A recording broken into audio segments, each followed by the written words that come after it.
Alright, story time. So, I have the doll from Bloodborne here, and really, the question that's to be answered here with her drip is, what would she look like and what would she do if she actually became a hunter in Nioh 2? I guess we're gonna find out today. Stay tuned for more Nioh adventures. Team Ninja, hit me up. Hit up my agent for more story. I got it for days. For days! And look at that, I even got Scampus Fists. So let's see, what does she sound like? Okay, high-pitched. What is my favorite weapon, Soulcore combos? It's really tricky. Weapon-wise, I can't really say a definitive single weapon or even single two. There's some that I lean more towards, but I don't really have any major preferences. When it comes to soup, what's my favorite? Since I'm Indian, I like the lentil soup a lot.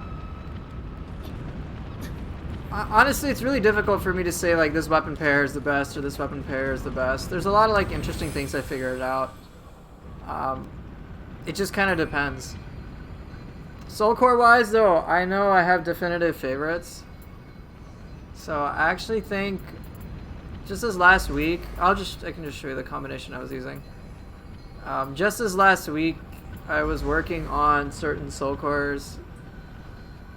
I was working on a custom lesson, and so I made one for somebody using this setup.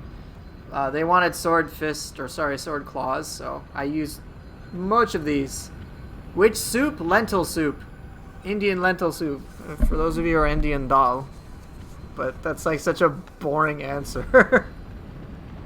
You heard lemon pepper? Yes, lemon pepper. Yes. We'll go with that. Whatever soup you want it to be. So, I like these Soulcores. I would trade out Karaoke. I don't really care too much for Karaoke. Aberrant Soldier, that's one I might throw out. But Seto Taisho, yeah, I like that a lot. I like Onryoki as well. I have this strange thing for some really big power cores. Spicy or mega spicy? Why not both? Then it can be spicy, mega spicy. I think Mezuki is probably the most satisfying soul core for me to use. Everything else just doesn't hit the same sense of satisfaction as Mezuki does. If you guys were here last weekend, you may remember Aquaman got completely annihilated with my Mezuki. Just constant cleaves. Where's Nezuko soul core? In our hearts.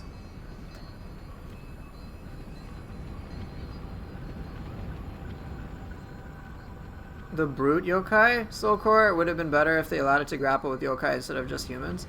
I suppose, but honestly, I don't really mind that much. With Indian food, do they use habanero? No. They have so many different spices. It would take me too long to use, to list out. But yeah, Mezuki is really fun. Seto Taisho I like a lot. I actually prefer that over Ippon. Well, I know what habanero, but I don't think Indians use habanero in for their chilies. Can I speak Hindi? Yeah, of course I can. Wanted to ask last time but forgot. Those who played... Holy cow, lots of questions. क्या हाल है? सब ठीक है. आप कैसे हैं? How do I say, how's my day? If you're talking informally to a friend... I'm trying to think of a decent way to say it. I mean, kya hal hai is pretty good. It's like, how are things going? Or what's your... Then main theek hu? That's great.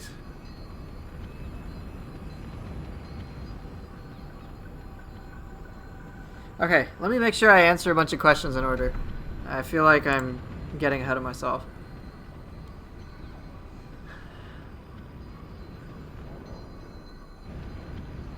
Okay, so when it comes to soul cores, I don't actually like using Ippon that much. I find it to be... I think ever since I've been using Seto Taisho, I'm more than willing to part with the stagger. I don't really think stagger is that important for me, so I'm like, well, what would I rather have? Guaranteed stagger and more key damage? Or would I just have Seto Taisho, which just hits everything in a massive area? It can block shit for me. Dude, it's like, oh, you see the target over there? Seto Taisho, hit it, please. It's nuts. So yeah, I like Seto Taisho a lot. Aberrant, in terms of utility, I don't know if I care for that. Mezugi, I know I like for sure. Tate Ebushi, yes. Onryoki, yes. What would I use in place of this? I was thinking Skeleton Warrior, but I know I really like Yoki. Yoki is very satisfying for me to use. I like putting that on Brute specifically. Yoki is a lot of fun for me. One-Eyed Oni's interesting, very powerful, but I don't find it too satisfying. It's effective, but I don't know how much fun I have with it. Kama Itachi I like a lot. Skeleton Warrior is kind of fun. I really like Kama Itachi though. Dweller's hilarious.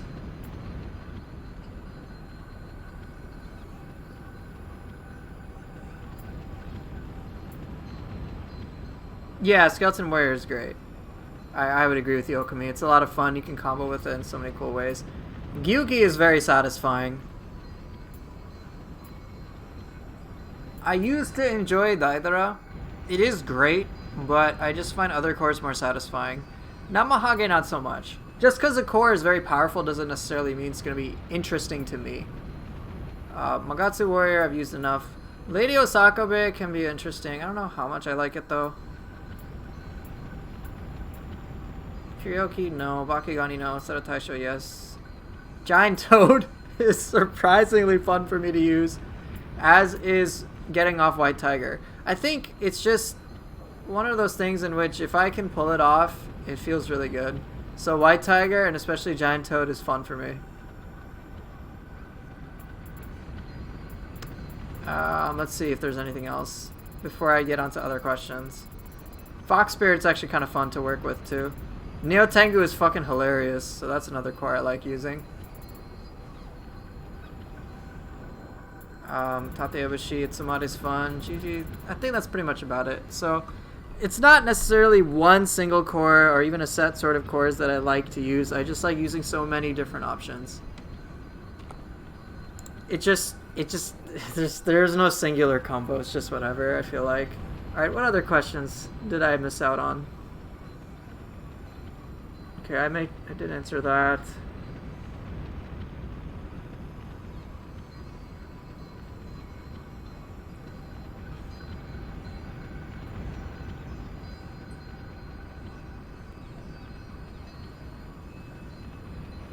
Poofer, can you explain a bit about why Nioh Tengu is so hard to fight? I ran into her a bunch and you're startled. So, Nioh Tengu is ridiculous because, one, she's from a fighting game series, so she non-stop attacks.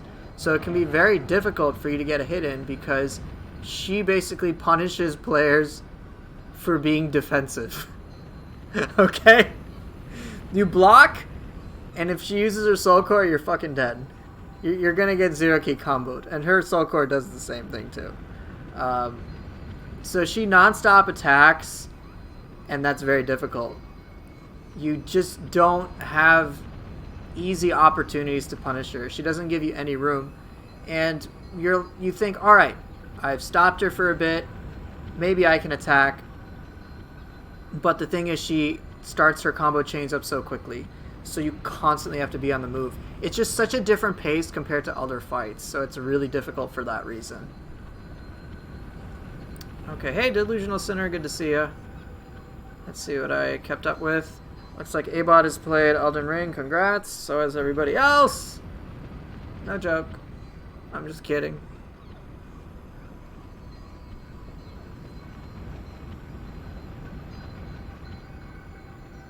Would Fist Royal Guard work against her?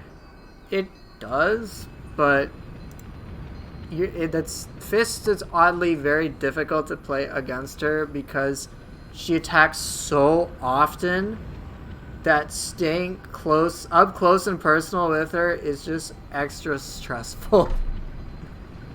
I did not play the demo Raccoon Citizen. I haven't played any of the Stranger of Paradise demos, unfortunately. Alright. If there are any questions I missed, please ask again. Sorry if I missed them. It's just tough to keep up with different conversations at once.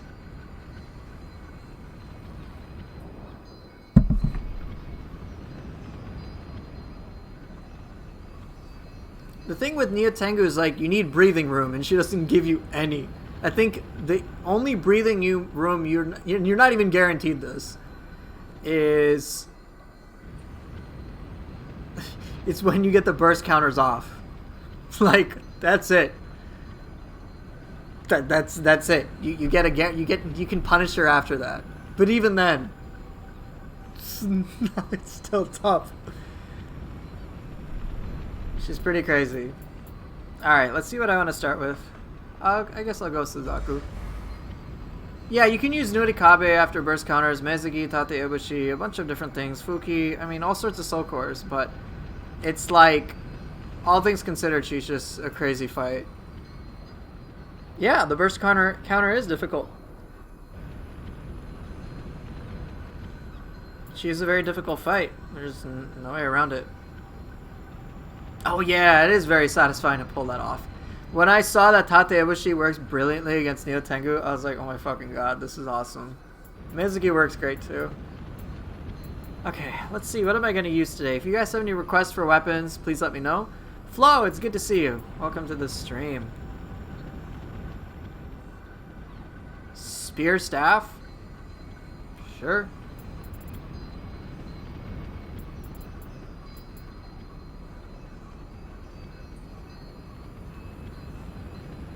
Do I think some bosses with Brute is literally non-viable? Technically speaking, every boss is viable with Brute. Is it practical? No. It's not. But you can use a Brute counter on any burst attack, period. It's just some of them have... Because you can shut down a burst attack basically before it even goes out. It's just, if you're trying to do things on reaction with Brute, it's not practical.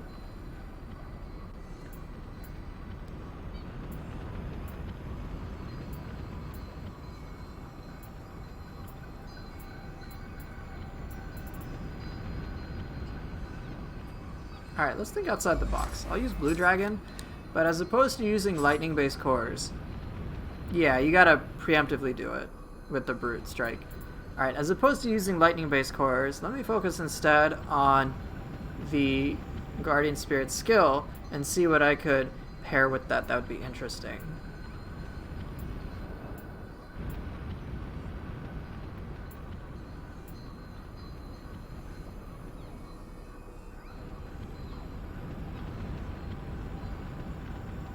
I think Koroka would be interesting for me.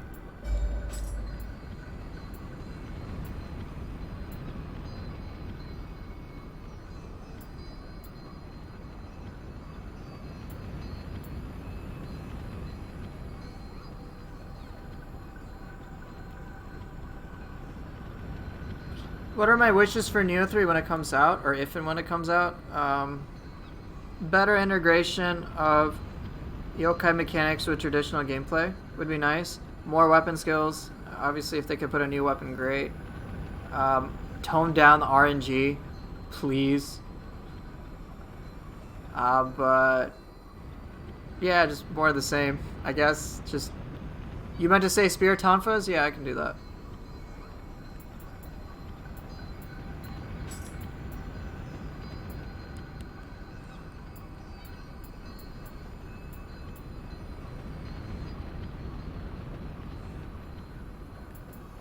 I think White Tiger might be a decent choice here.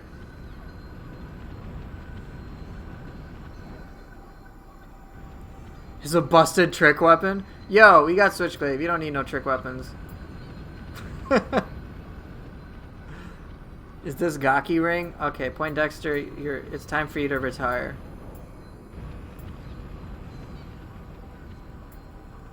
Alright, so range isn't an issue.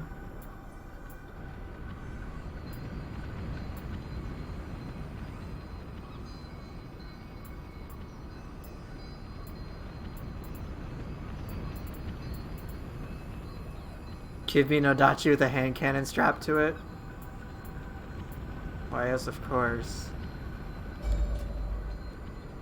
Yeah, Ongyoki, it's easier if you use Brew Counter. That's why there's such value in using the different types of counters available to you. Let's check your views now on YouTube. Mine? I think I have over 2 million. Do I have an idea for a new weapon? No. But in terms of adding skills to existing weapons, I got a few, but I don't know how practical they would be. Does the Brew Counter count as a mid-attack? I have no idea.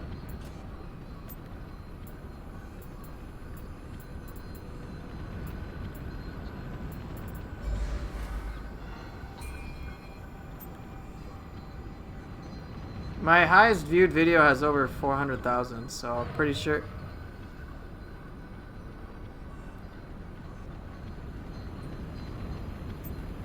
Not that I really care, but okay, what do I need anyway?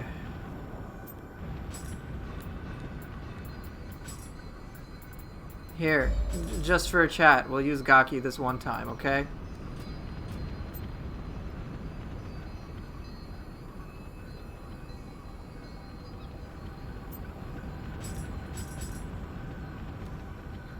Open world would be pretty cool. I don't know how they'd implement it, but yeah, it could be pretty cool.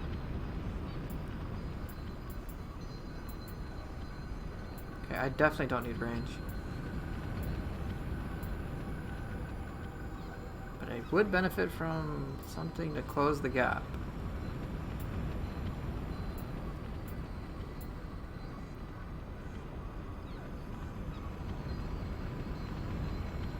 Well, yeah, I like the mission system too.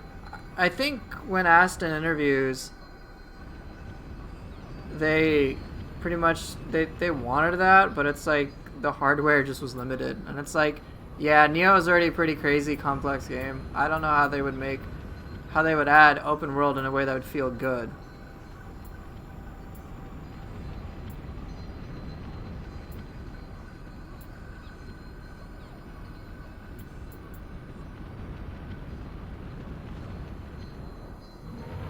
PvP would be great too. Yeah, I kind of forgot about that.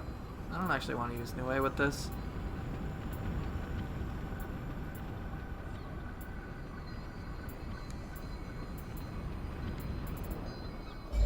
I can go with Yomi. That kind of doubles in certain things. Well, they have no plans at this time for like a Nioh 3, but they might revisit it in the future. I have no clue.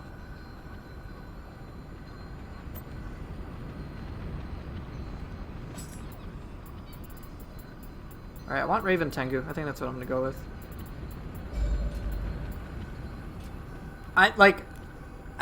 In terms of realistic stuff, I don't know how they could add PvP in Nioh 2. I would love it. But again, if Team Ninja can do it, please. I would love for them to add more. Look, just do more of the crazy shit. I would love that. Absolutely, no doubt. Right, I think they will make more games based on the formula, and that's why I am curious about Stranger of Paradise.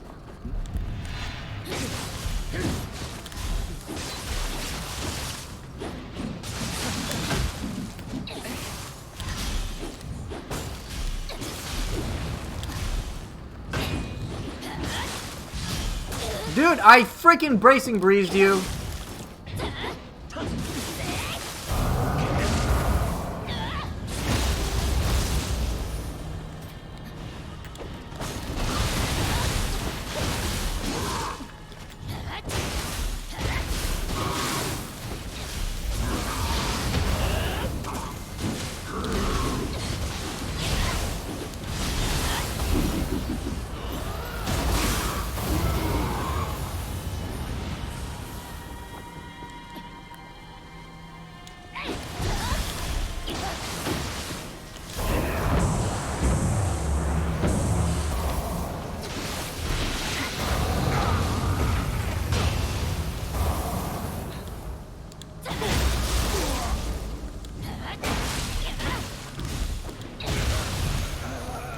You beat Shuten Doji with the sword? Nice. Congrats. Beating Shuten Doji at all is something quite difficult.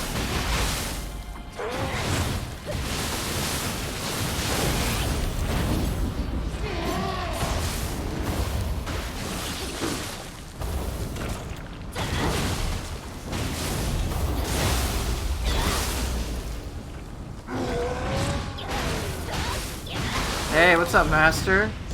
You get a strong, and I mean a really strong feeling that Nioh community is going to break Stranger of Paradise Final Fantasy Origin? I don't know, man. I don't know. I don't know about that, Master. Something tells me you know something more than we do. I don't think it has any... I think that's... I don't know, man. I don't know. Can we trust Team Ninja's community manager? Ladies and gentlemen, I'm not sure. I'm not sure.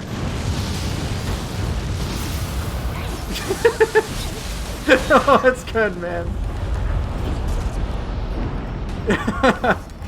Good to see you. Hope you're doing well, my man. Whoa, whoa, whoa, whoa, what's going on here?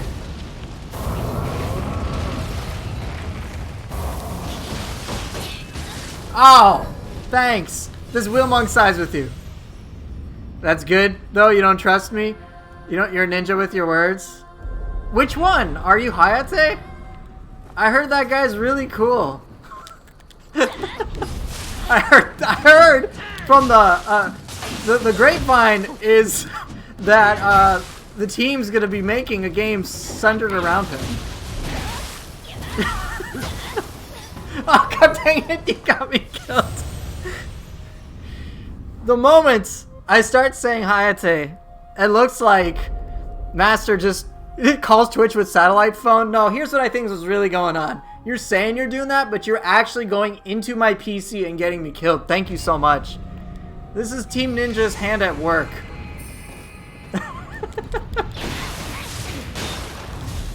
Oh no, that's not... No, that ain't happening.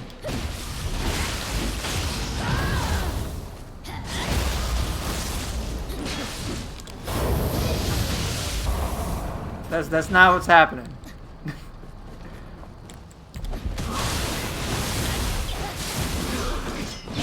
Oh, come on. Just saying, don't bring up Hayate, it'll get you killed. He's bad luck. Yeah, I'm experiencing that myself now. I appreciate it. Now I have learned the wisdom.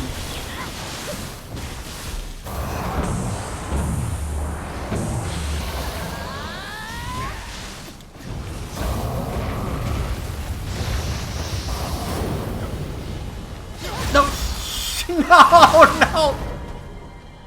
No, I've been cursed! So you've been using Odachi and Dream of the Demon. Any tips on what I should be doing? You're struggling. There are a lot of things... There's a lot of things that could be going on with that. So what exactly are you struggling with in Dream of the Demon? Do you find that enemies are too difficult? Can I not die? Oh my god, don't do it. Don't do it. Don't do it.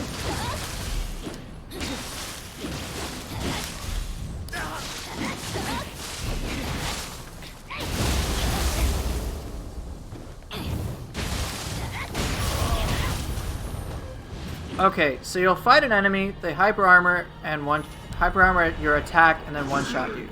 So it sounds like you're just having a defense issue as opposed to anything to do with your weapon.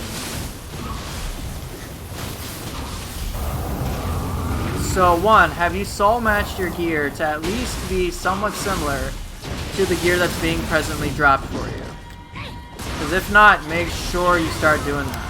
Like, Dream of the Demon is the first real time you're going to want to do it.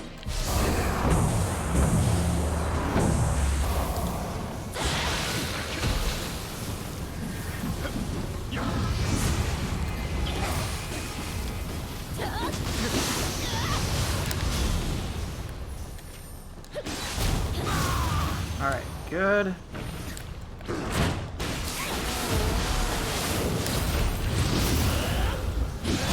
Your stuff is all 170 plus 10 or plus 11. You're fighting Revenants. Revenants are like really kind of crazy. But you're saying normal enemies.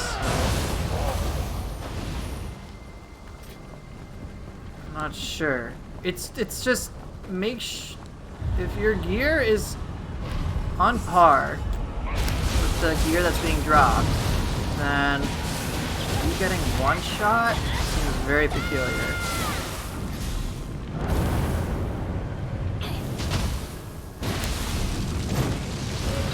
Level could be a factor, but he's getting one shot. That's the weird part.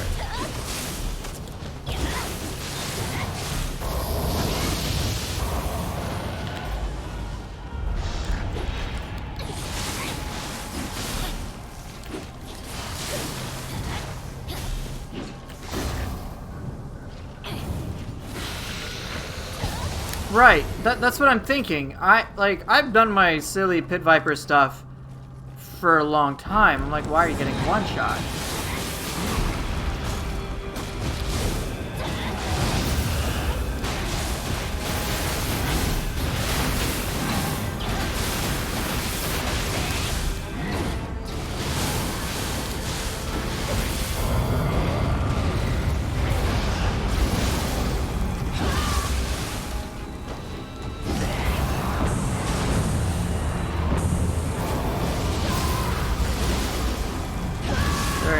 That was pretty cool, how the burst attack stuff worked in my favor there. Not every attack one-shots, but a decent amount of hardy attacks do. Can you describe what types of hardy attacks do? It's because it sounds like you're using lighter armor, but one thing you can do is you can also remodel your equipment like I have.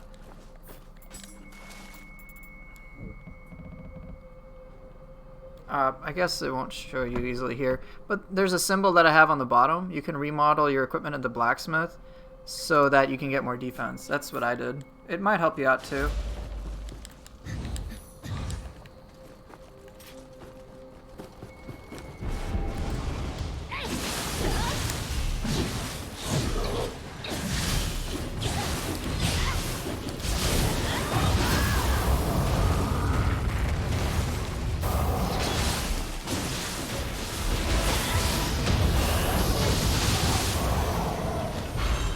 That was pretty powerful.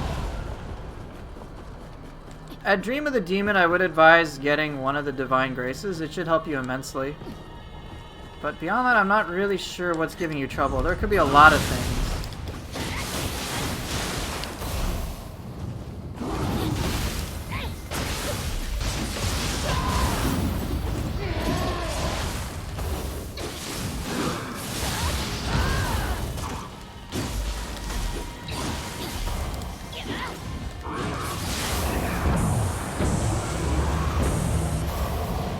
Divine Graces? Oh, okay. You probably need a power-up. So, now Divine Gears, equipment that drops as Divines and doesn't have a set bonus attached to it, will actually get their own unique set bonuses. Stuff like, you'll get this on Dream of the Wise, but Dream of the Demon has like things called Benzai Ten's Grace, which is very popular, or Inari's Grace. And they're unique set bonuses for all the normal pieces of gear that don't normally have a set bonus on them. I think you'd like getting some of those.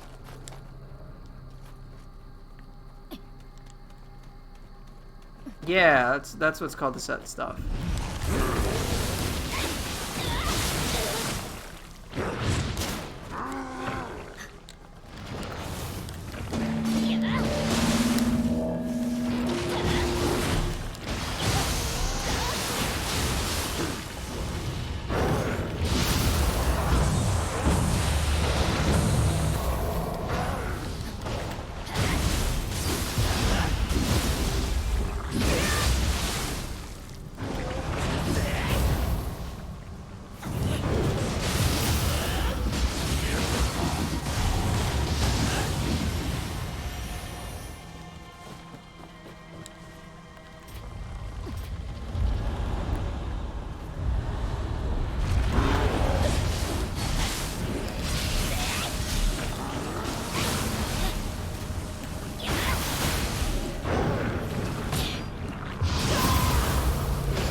like chat's got you taken care of.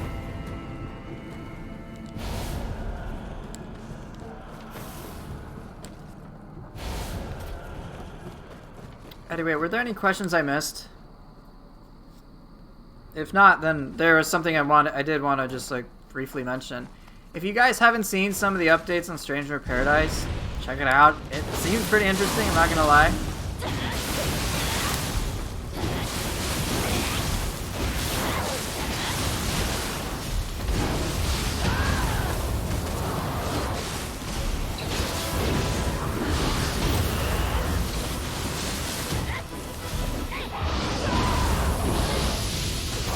What?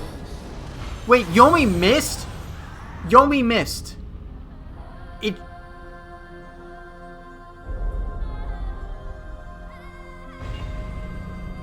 It missed. Dude.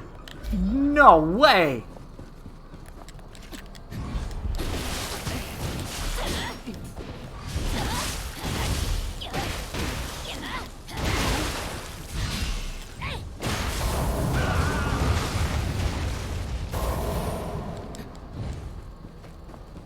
So yeah, I've been looking at a lot of the footage for Stranger of Paradise, and if you like look at montages and whatever, it won't look necessarily the most interesting, because it's like, it's slow paced, but I think also it's important to judge based on the potential of the stuff and the potential of combat as opposed to what actually is being shown off. And I think the potential for it is fantastic. Because there's no way we're going to be able to know everything about Stranger of Paradise. Especially like day one. Yeah, Yomi can can miss point blank.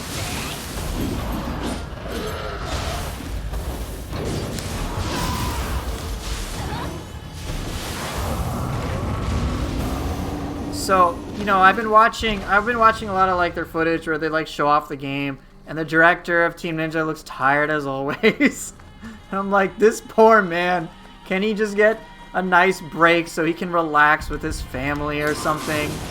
You know? That's what I keep thinking. When I see Team Ninja's community manager, he looks so tired. I'm like, dude, can this poor man get a break? Can he get a good night's sleep, get paid well, have a great vacation?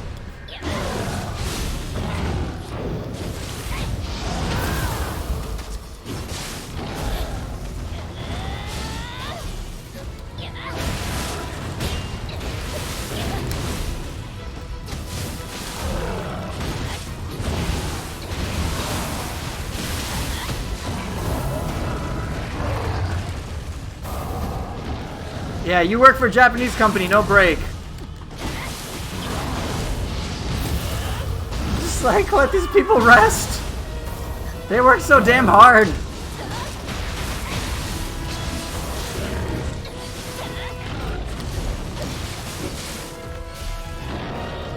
Come on, I know you want to do your drop kick. Come on, come over here. I know you want to do it. Come here. Come here. Okay, I guess not. Do it now. Okay, or don't.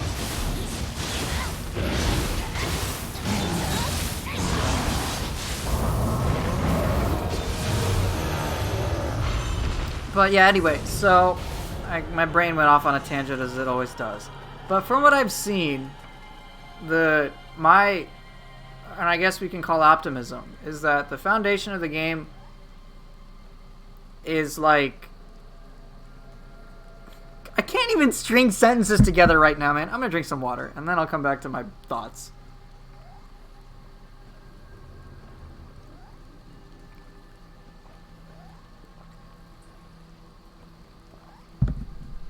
Alright, deep breath. Let it out.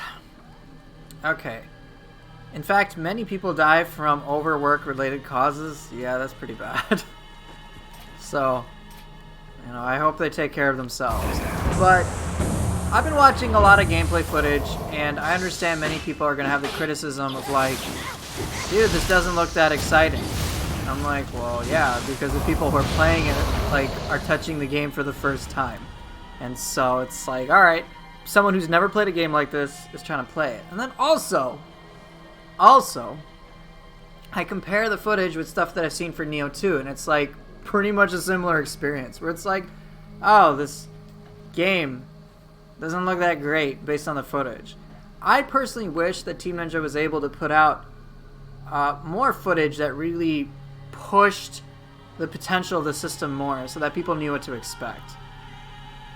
And I think one of the best showcases for that was around the time DLC 2 was going to come out, and they showcased fists, and it was very clear that whoever was playing the fists like knew enough about them to really make them shine. And I got people asking questions and having curiosity, and right away it was like the most hyped weapon.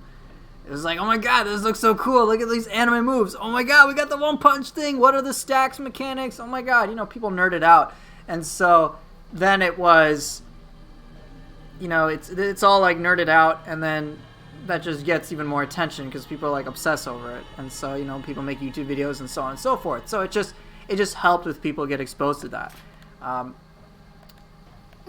And I think for me, the idea, and obviously, again, I haven't played the game, I haven't played the demos. This is purely based on speculation and what I've seen. So take this with a grain of salt.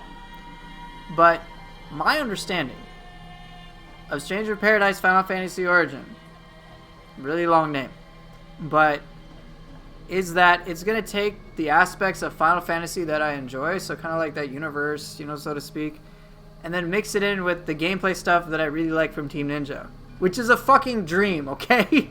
I actually enjoyed Final Fantasy games growing up, and it was really cool, RPG stuff, but then mixing in Team Ninja's action stuff, it's like, yes, I want to see this.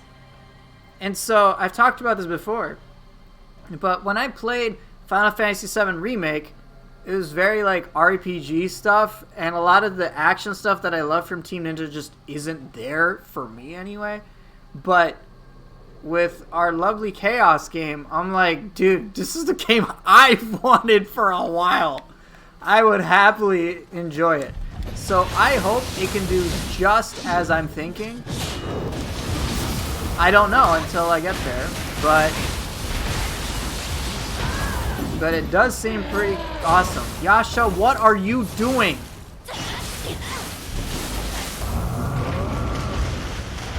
Where am I? What was that?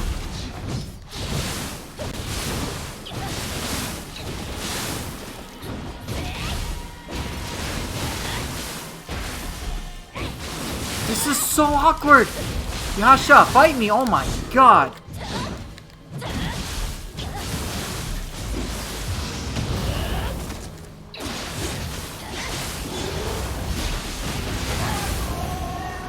That was the weirdest Yasha fight I've ever had. We had me disappear as Nurikabe here. Couldn't see myself. Yasha just, I guess, has performance anxiety or something.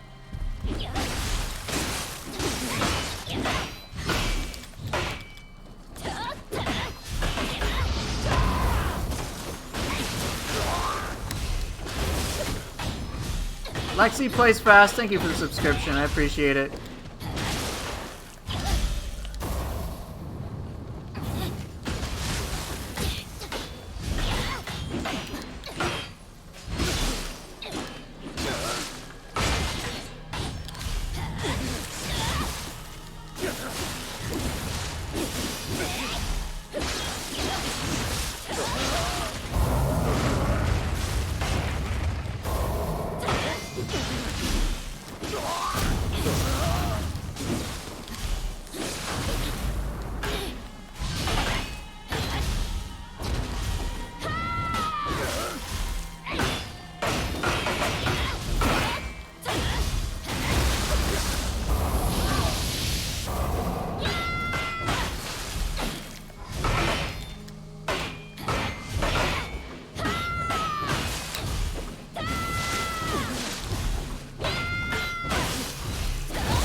I just wasn't having any of it.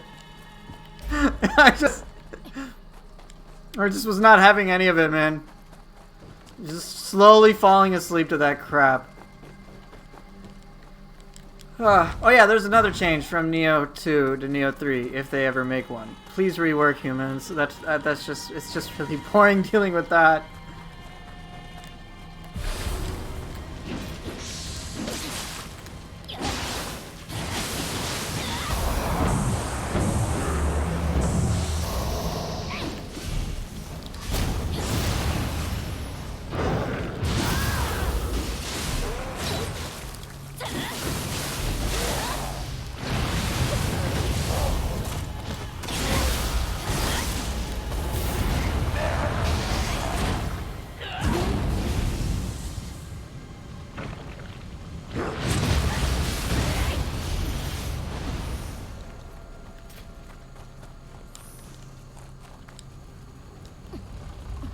Well, for me, with humans, what I mean by a rework is just that they can be very swingy. Some fights, I think, are overall really, like, healthy, and I don't mind them too much, but it's just, like, sometimes in certain situations, humans can be very frustrating, because they really almost punish your ability to interact. I just want them to be more interactive, is really all it is.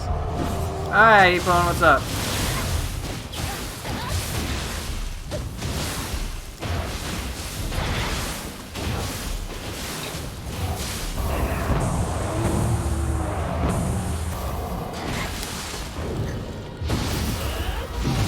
Literally every person on the left side of your screen is playing Elden Ring, except for me. You're proud. Thank you. Put more Saito bosses? The moveset is fine.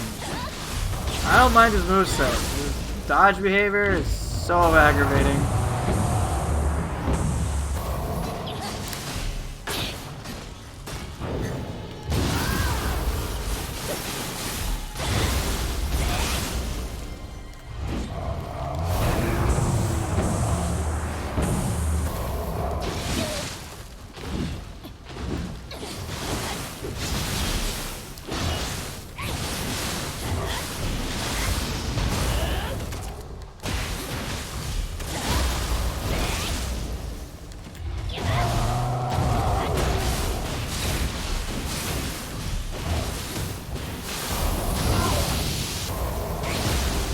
Soul cores that you can change the moveset from? Yeah, that'd be pretty cool.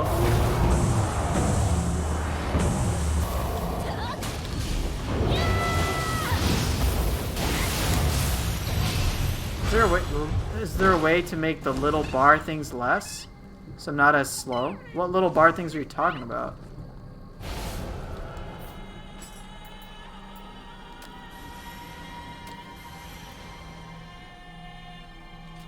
Did I know the Epone Soul Core nerf was nerfed during the beta? Yeah. Below where it shows armor.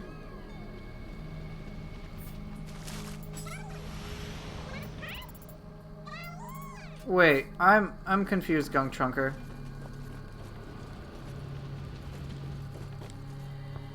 Is there a way to make the little bar things less, so I'm not as slow?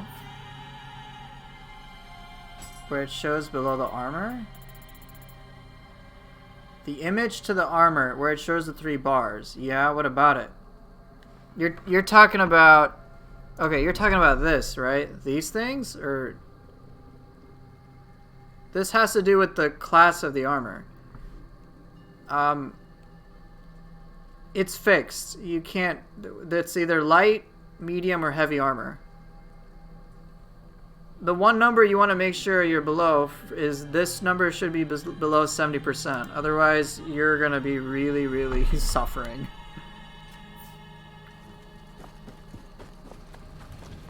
It's just like armor class. Light, medium, heavy.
should use Yomi or Nue. It does more damage than Yomi, but I don't care about the damage. It's the end. Try using Nue against Nightmare Bringer. So silly. Is that everything? Yeah, this was pretty uneventful. Okay.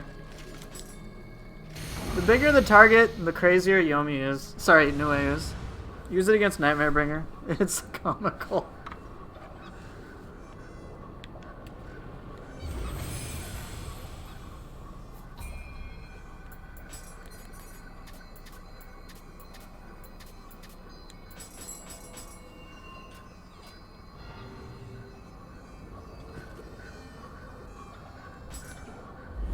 Anyway, hope you're doing well, man. Got my Nue Soul Core guide coming out at some point. Gyuki sounds like a perfect place to use it. Oh, we got Yoshi. I've not fought him in ages.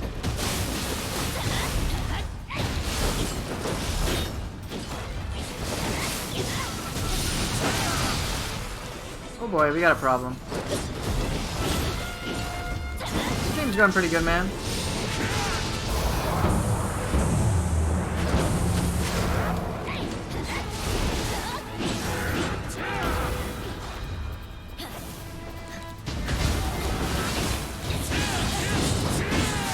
Damn it, so close.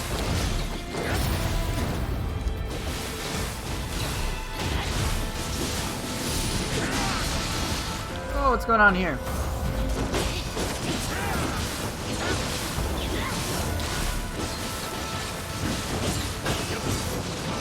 Oh, dear Lord.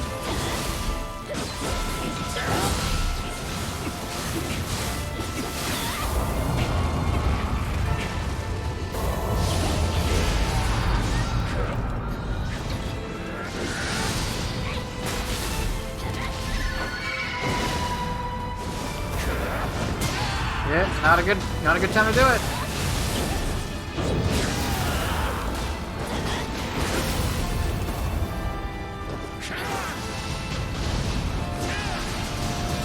I'm trying not to use Yatsumir. The Yatsumir will shorten the fight.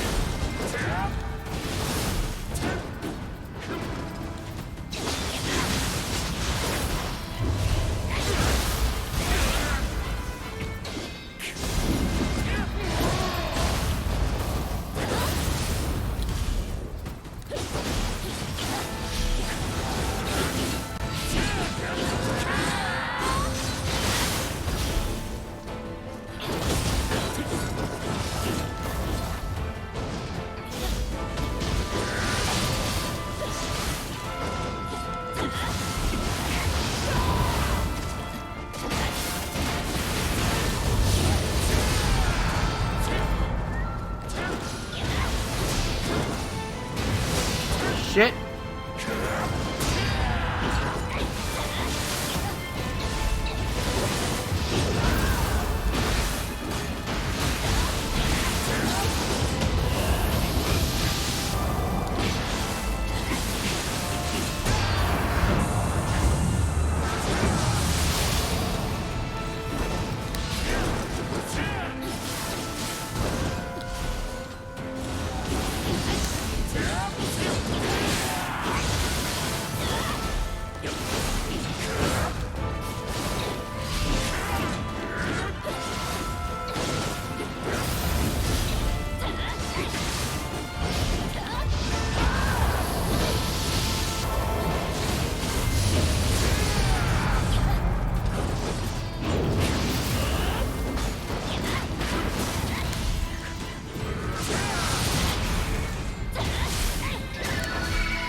Not used to that, man.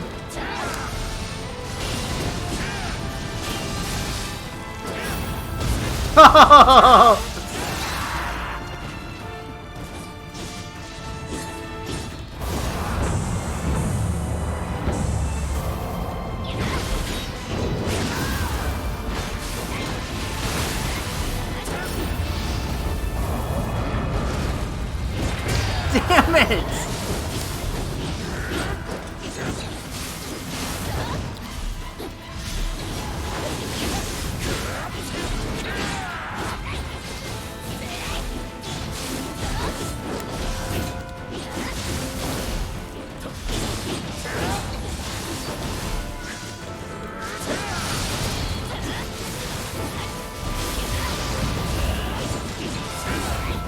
Where did Gaki go? What the hell?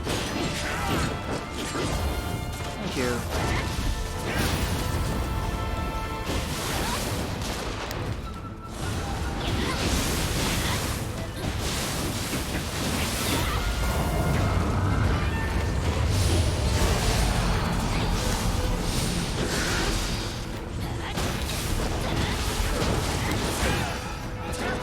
Oh shit.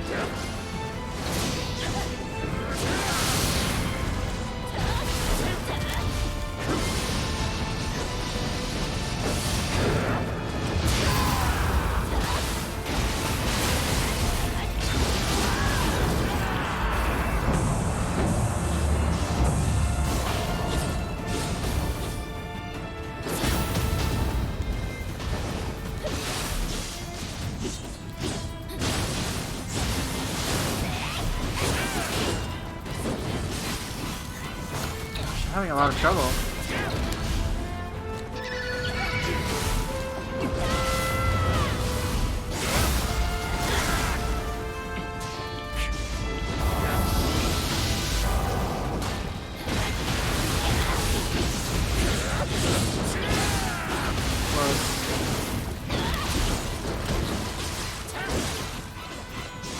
I'm having a lot of trouble. Oh well.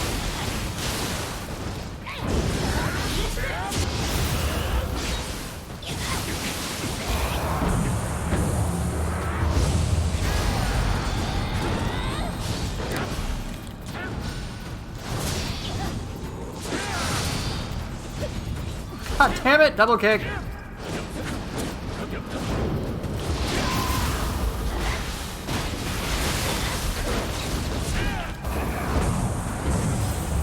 Well, at least you can't grab me during that.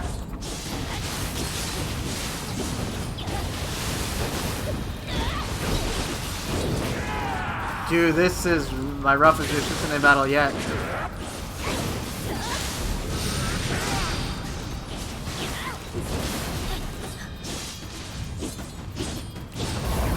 Come on.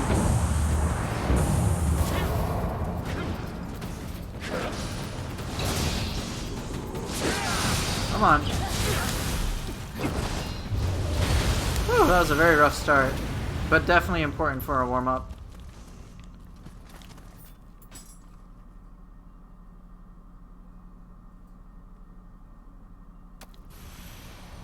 Yeah, no problem, Flo. I had a lot of trouble this time.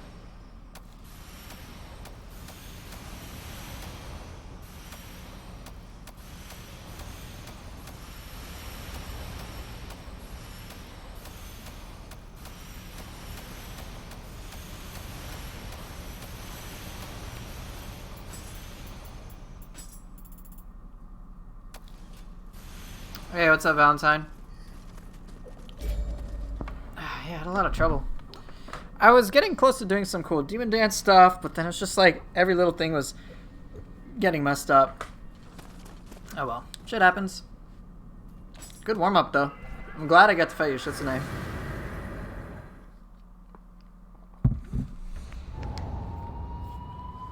I haven't fought him in the depths in a very long time, so it's just refreshing.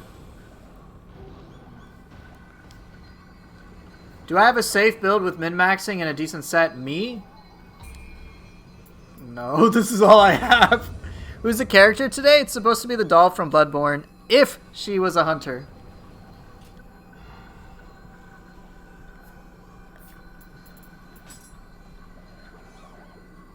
So, yeah, we gave her some drip and stuff. There's her, like, hair thing or whatever.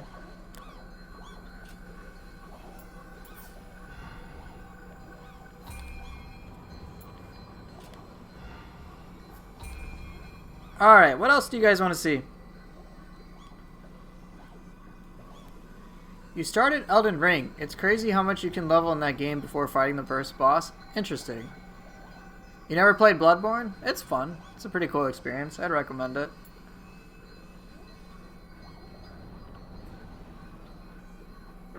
She should have Maria's sword, though. Hi, Daddy. Can you spear and fist me? I've already speared and taunt-fud Yoshitsune, so that's out of the question. Glaive and sword? Sure.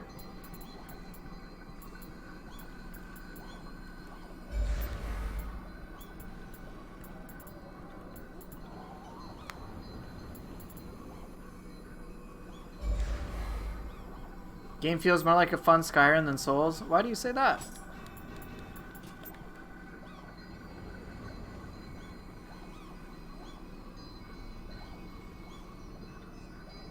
Without soul cores? You mean, no, I'm not gonna play Nioh 2 with soul cores. Or are you talking about fun Skyrim than Souls? I'm confused. Well, people are gonna, hey, that's how it feels to him. It's how it feels to him. You can't really dispute how it feels to him. You can dispute how the game is, but it's very different from how it feels to him.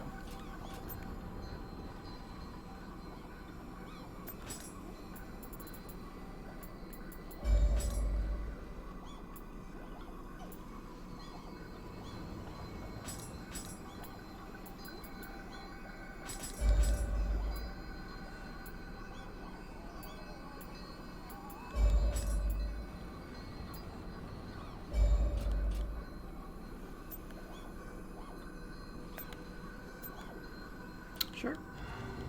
Alright, I'll do sword and glaive.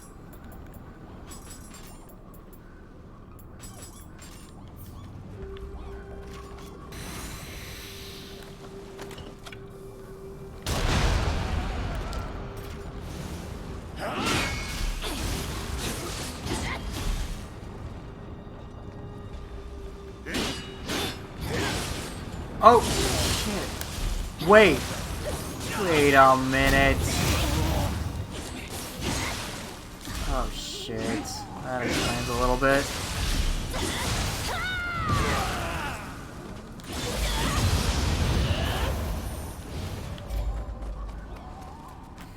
Really? Fuck. Okay. I just realized I was using the wrong skill customization settings. Let's see how much... Oh, dear lord. How much did that affect?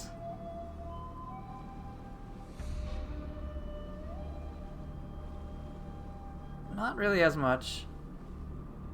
Okay.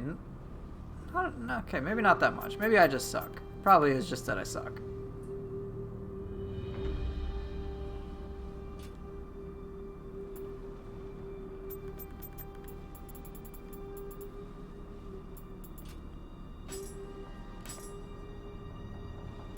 Damn it, I was using the wrong skill customization. Okay. There we go. Okay. I completely forgot.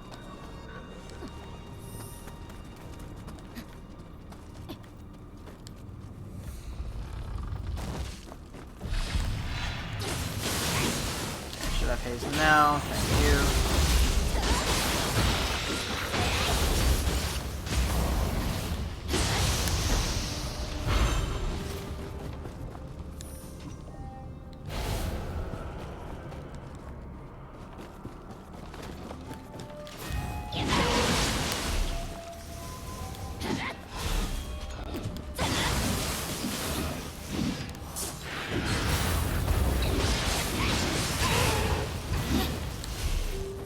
Yeah, there's so much information in this game, it's crazy.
Why am I hitting myself? Because I'm a glutton for punishment.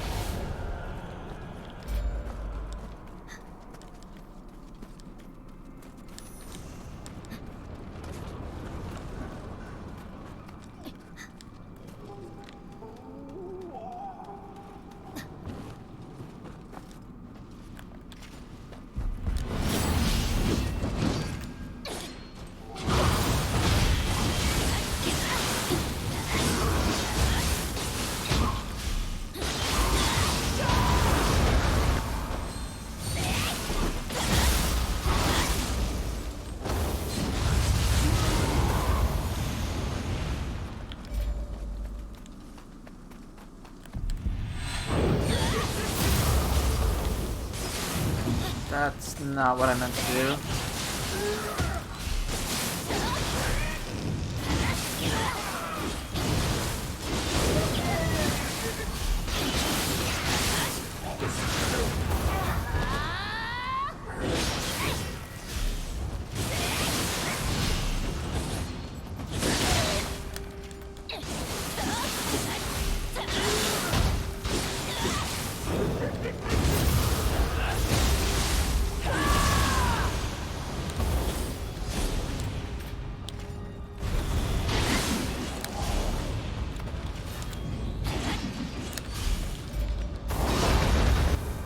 Oh my god, dude, get up, just over here.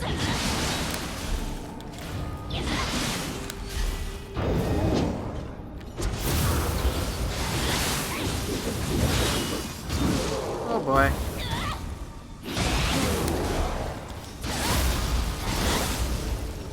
How do you sheath swap? You sheath your weapon and swap while holding it. Shit, I should probably not be doing that.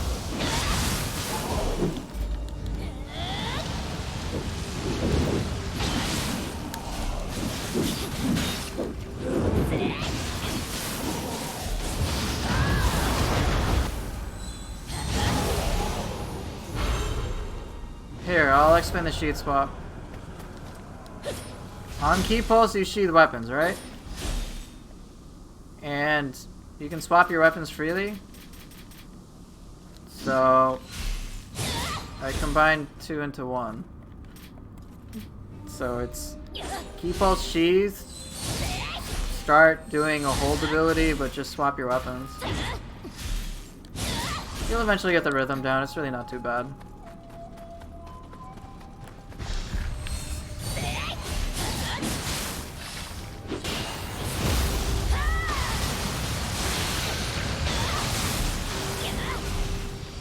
Oh my god! Wrong thing.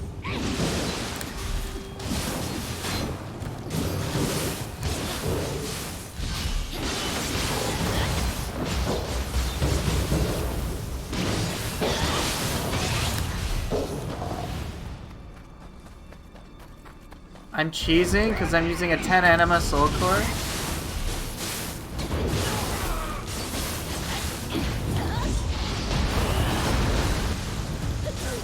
Oh. Oh, I don't understand the concept of Elden Ring, so...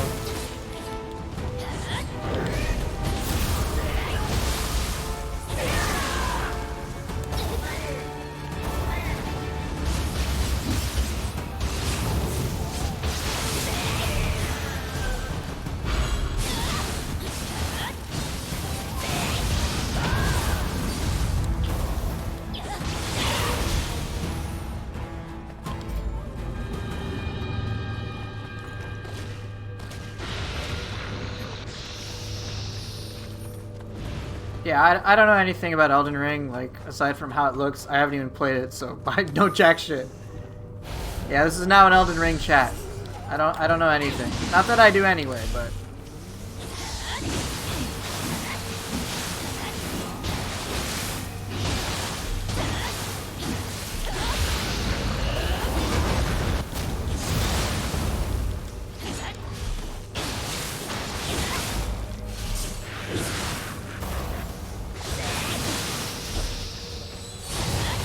I don't mind. You guys can talk about Elden Ring. I don't give a shit. I just won't be able to contribute. What's Teen Ninja's next game? They're working on Stranger of Paradise, which will come out in 15 days from right now.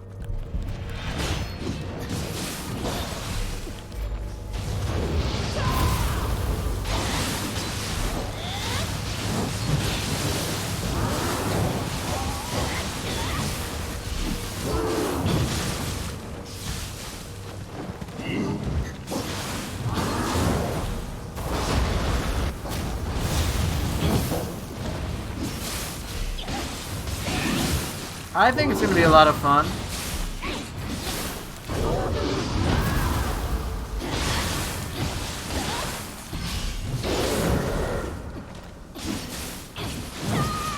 Oh, you interrupted me. Hell no.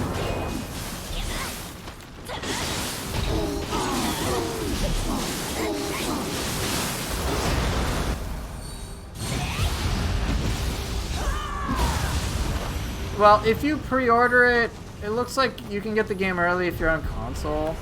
I'm just gonna stream it when on the Thursday I can. Like, I'm not that keen on early access anymore. Like, unless I can actually do something good with it. Yeah, console gets it earlier than PC players. I would just stream it when I can.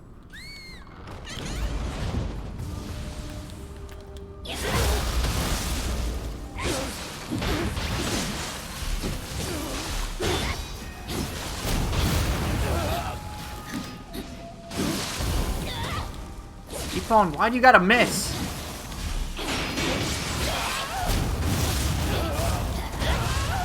God.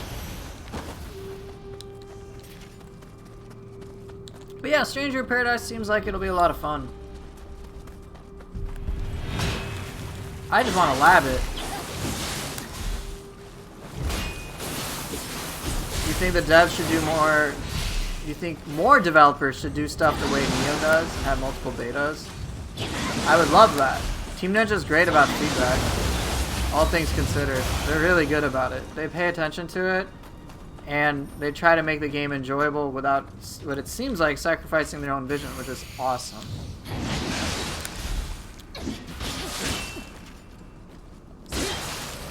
I fucking pushed the wrong button. I'm an idiot. Oh my god. Do the parry. No, let's just do it a completely different attack. I don't know if there's going to be another demo with Stranger of Paradise. I don't know if Team Ninja gets to control it at all because Square Enix is the publisher. So things are kind of different because of that.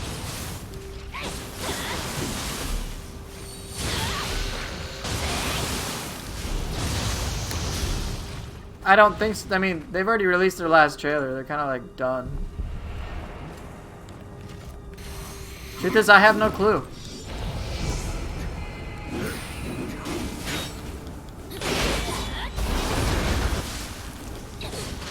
Dude, I'm dying to a basic guy. I didn't die to Yoshitsune, but I died to this chump. So, again, I don't know too many details about the game. Just what I've seen in demos and my own speculation for the most part. Square Enix is the publisher and Team Ninja is the developer. What that actually means in regards to everything, I got no fucking clue.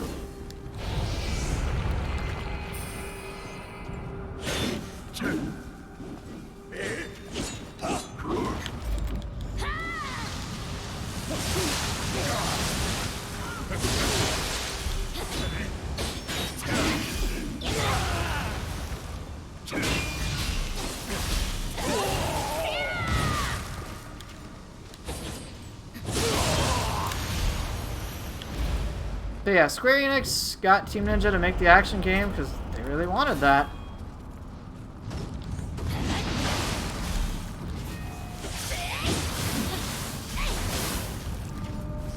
Come here. Here.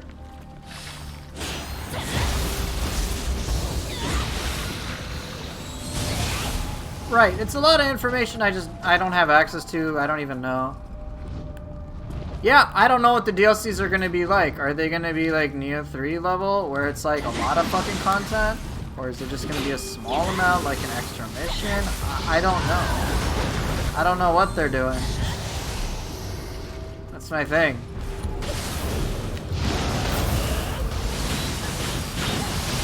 There are going to be 3 major DLCs apparently for Stranger of Paradise.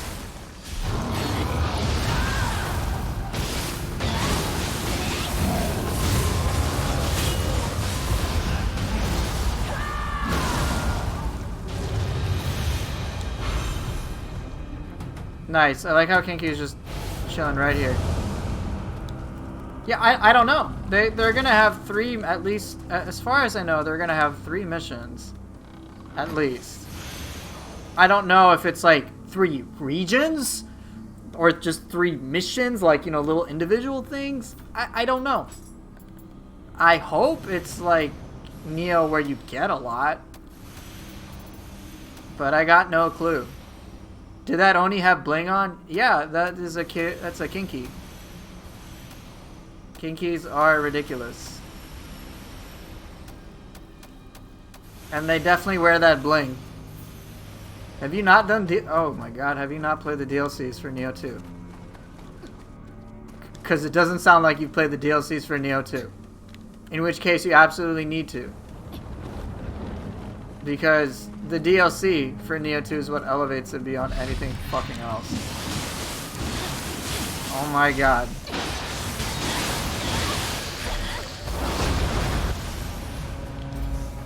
Kin means gold medal, by the way. Interesting, I didn't know that. You just finished the base game? Oh dear lord. You sweet, sweet summer child. You are in... Yep. Grandmaster put it perfectly. You are in for some fucking pain. DLC 3, in my opinion, has not only some of the best, but also the most challenging enemies I've ever played in a game. Fucking hell. You are going to die. You're gonna cry. You're gonna cry. There's no other way to put it. You're gonna fucking cry and you're gonna enjoy it. Oh no, I totally get the adult responsibilities. DLC 3 enemies are fucking nuts. You'll be like, holy shit, this game's too hard.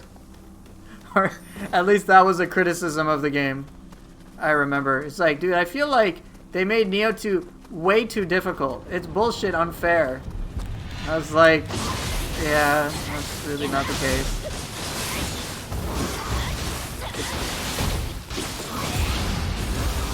But yeah, DLC 3 is fucking awesome.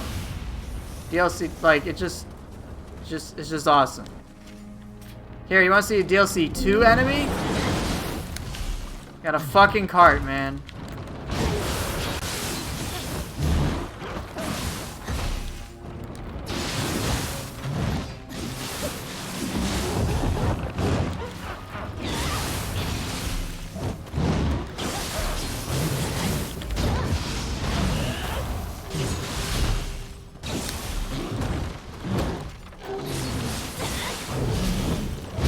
Oh, I was in Brute. Fuck. This enemy, the first time I fought it, I thought it was too crazy. I legit was like, dude, this thing is so ridiculously tough. It's so tanky. It's so this. It's so that. But I remember fighting in a Twilight mission. I was like, this is too much for me. And then now, obviously, I'm much more comfortable with it. I'm like, yeah, the biggest issue is just I didn't know what I was doing. I didn't learn the enemy. And it's one of those enemies that you definitely need to learn to have good tactics.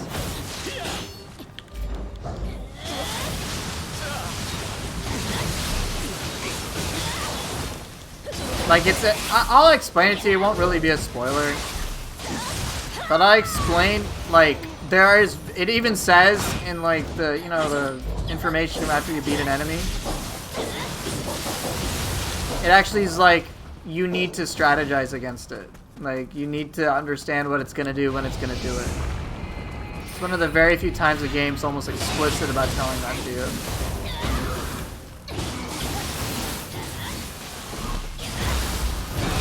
Against all comers? Yeah, that mission's crazy. Alright, so this enemy has 3 faces. 3 weak spots you gotta hit, and unique movesets that it will do accordingly. For the most part. You gotta know what they are. No, but this, like, this one's like, you need to really fucking pay attention. Or maybe I just have shit memory.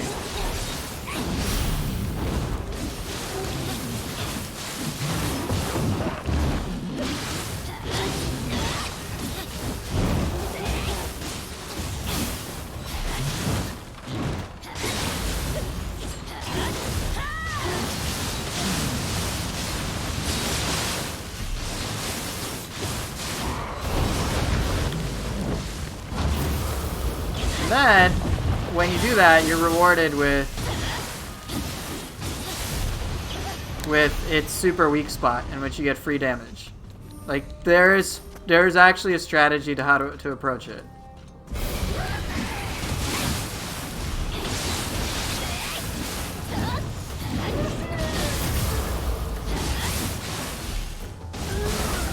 Wait till he sees Itsumade for the first time. Oh yeah. Itsumade's the enemy that should have been considered a boss. Right? That's what the general consensus is with that.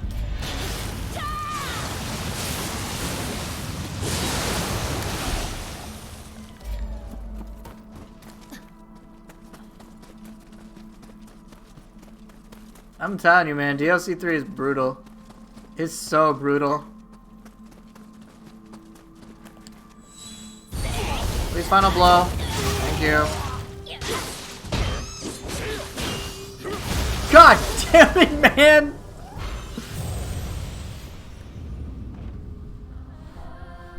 Ah!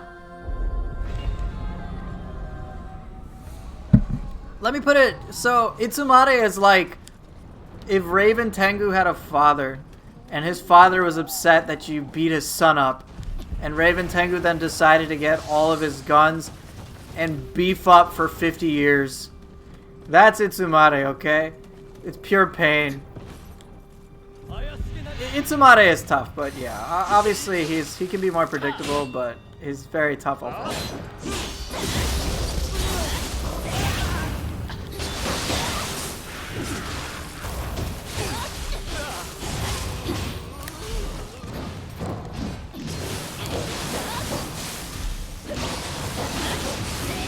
I think me just saying that Itsumade is a bird, is another Tengu type enemy, is just enough to give everybody PTSD, right?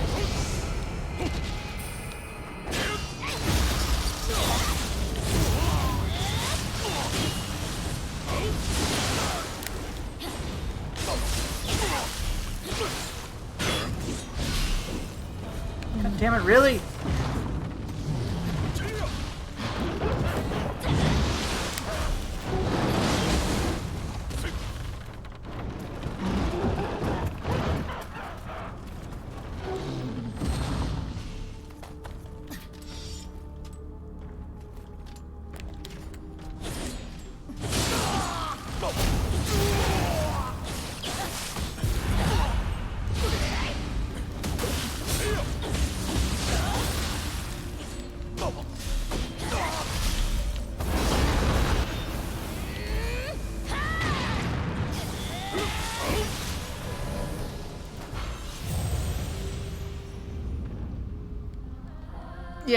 Yeah, so it's just super roided, beefed up Tengu. If they told you you can choose one enemy to put in Stranger of Paradise, which would I choose? Itsumade, easily. Just put Itsumade in, man. Yeah, people see this game quite differently, but Itsumade is difficult for everybody. Just put in Itsumade, man. Get everyone a panic attack.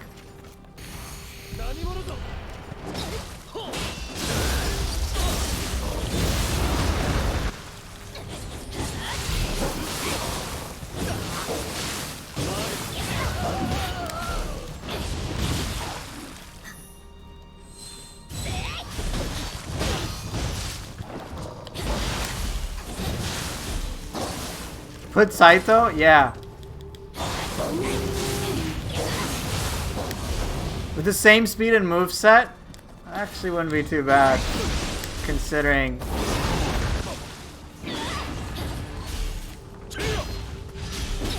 No. Let me have some ki.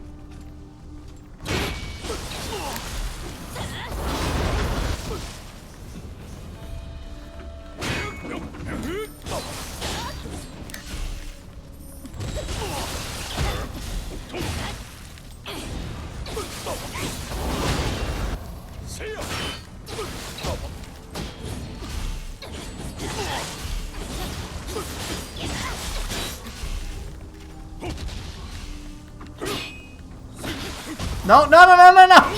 No, no! Hanzo, stop!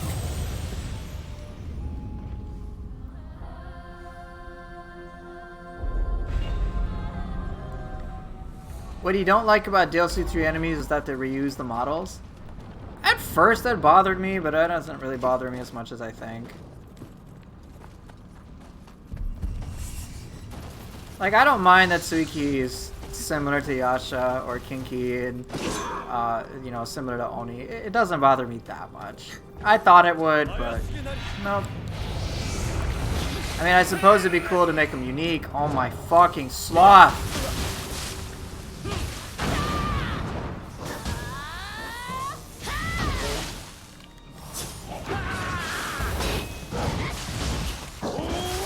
Can you not?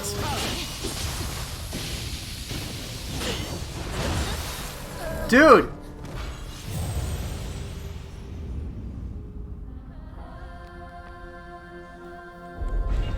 But yeah, I can understand for somebody who knows much more about what the yokai probably look like, it'd be nicer if they had more, I guess, uniqueness to it. But yeah, I can understand why it'd be bothersome for sure. Makes me wonder why that happened, but I assume it's just pandemic, doing pandemic things, you know?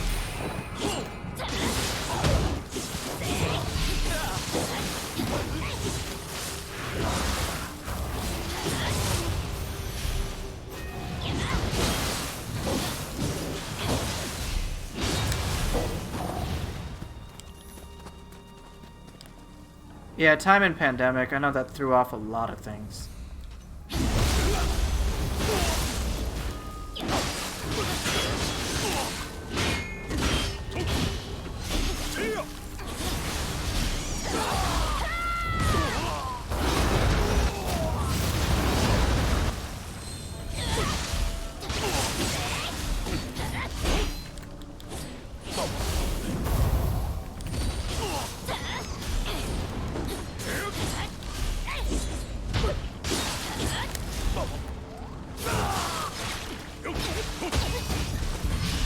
Dude!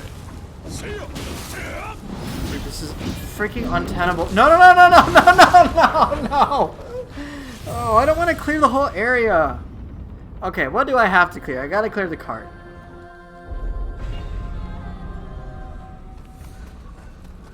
Most people have no idea how faithful Nioh's yokai are to the legends. I've seen a couple of things, like Oboro Guruma is like almost spot on. I'm like, holy shit, that looks so damn similar. But I don't know about anything else.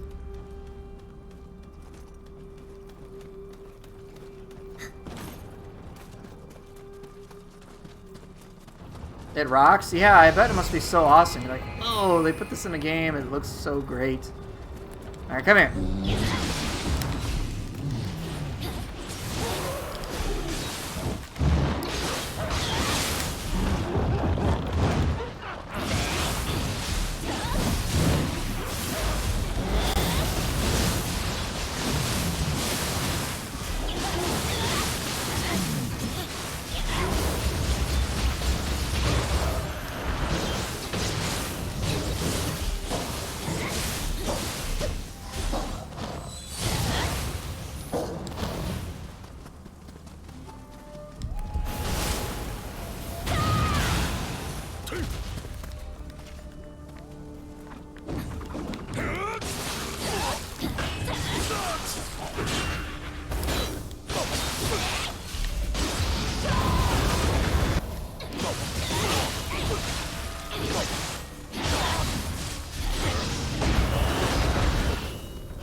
No, no, no! That was not what I had in mind. I was trying to activate Yokai Shift. Fuck. Fuck. Damn it. I was trying to activate Yokai Shift because I was at critical health. And I'm like, John Omecho, go. Shit.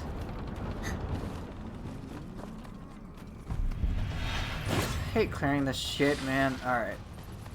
Well, I'd much rather fight the cart than the mage and the fox.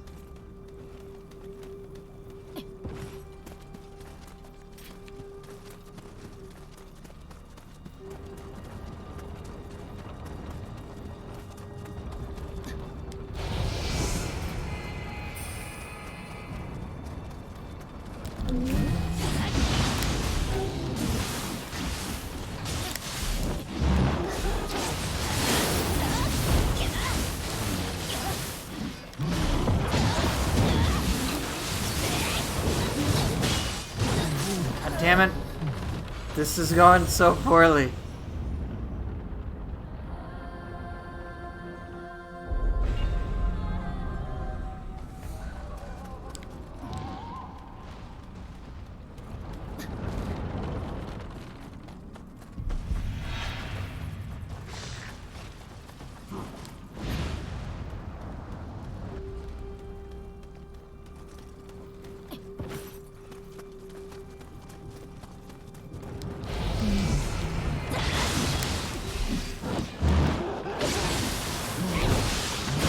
Too, honey. Love you too, dear.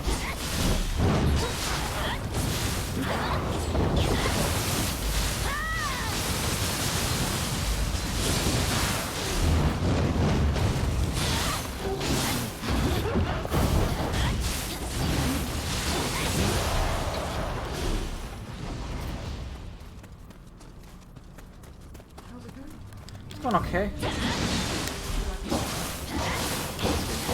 How was your done? How was yours? How was your... Oh.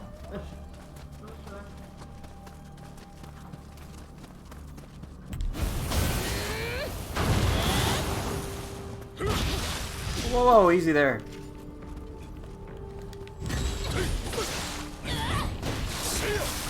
God damn it, man, this is so frustrating. Imagine if Underworld Soldier got on his cloud and floated up the ladder. Hey, if it was Enki, Enki would do that. Enki climbs ladders.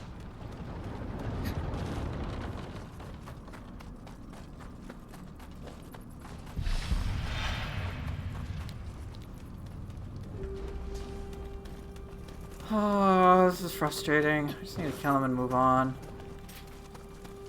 Tired of dying to a freaking grapple in like 2 seconds or some shit.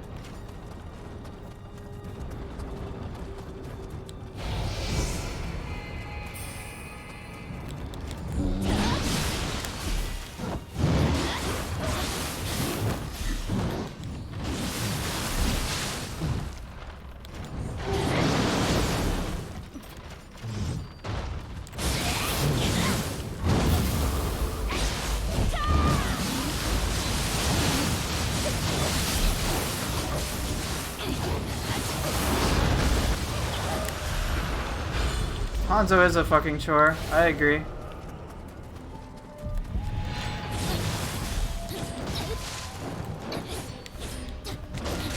Can you fucking just hit the guy? Thank you.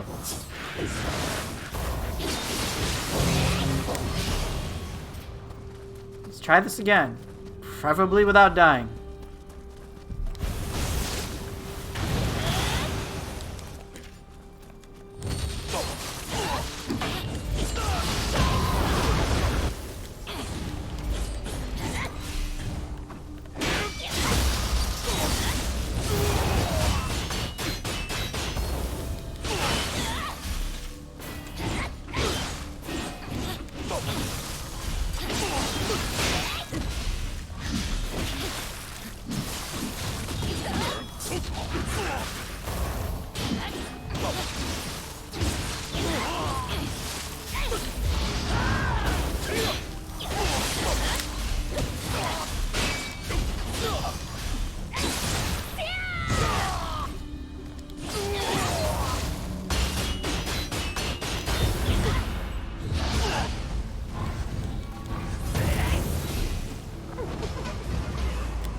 Thank God, man. That took so long.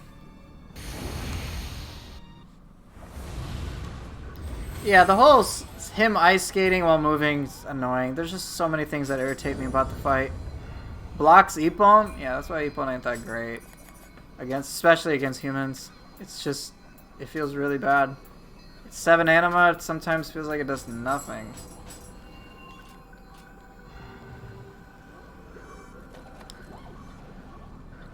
Alright, let's get out of here, man. This cursed floor. Alright, who's boss 2? Maeda?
Oh.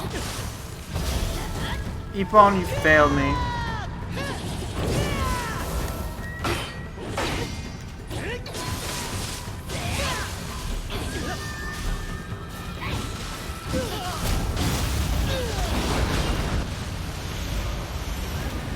Could have gone better, just whiffed it a little bit towards the end. Underworld, Maeda's million stab can be burst countered, yeah. Yeah, you can do it on higher difficulties.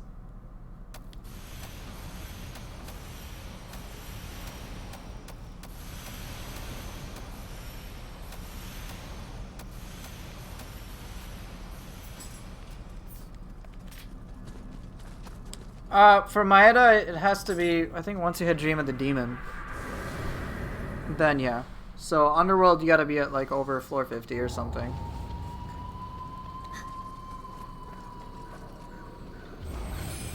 Whew, man. I like how Hanzo gave me more frustration than Maeda does.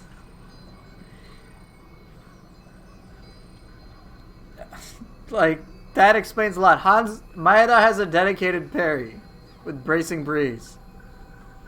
You can get either in the depths? I don't think so. I think you only get the post-wise version in the depths. I'm pretty sure of it anyway. I don't think you get either. But I think it's 450 in the Underworld. Before that, that's when you get the pre-wise version.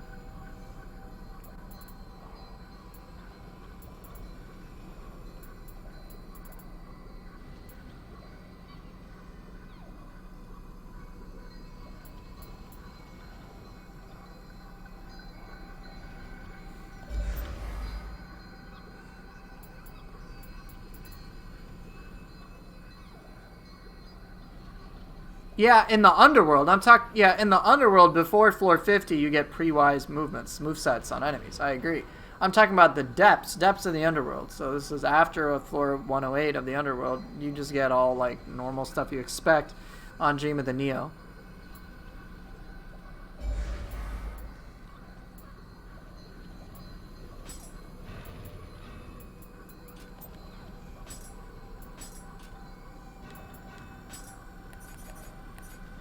Okay. Any weapons you guys want to see? Let me know.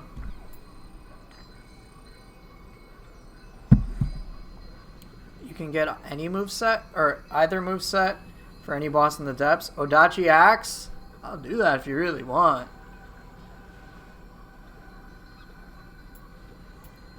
Triaxe? Triaxe sounds pretty fun.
Alright, I'd rather do Triaxe than Odachi Axe. I mean, I can do Odachi Axe, but it just kind of gets boring for me, because it's just...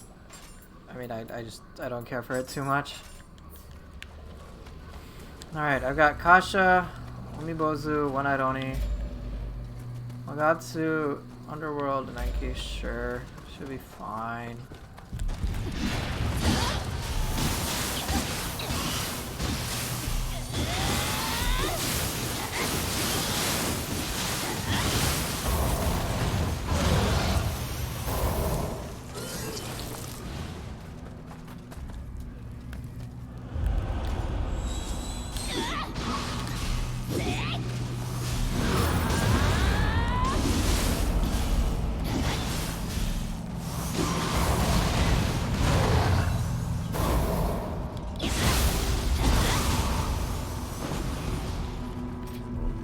I've already used sword, so I can't use that, unfortunately.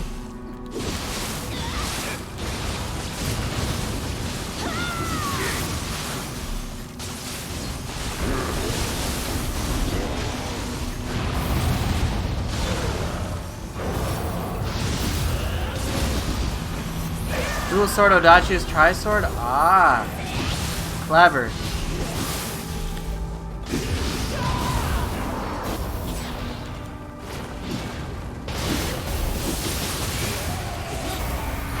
Right, so I'll do dual sword Odachi next floor. You're right, Triaxe, so I gotta do tri-sword. That does count.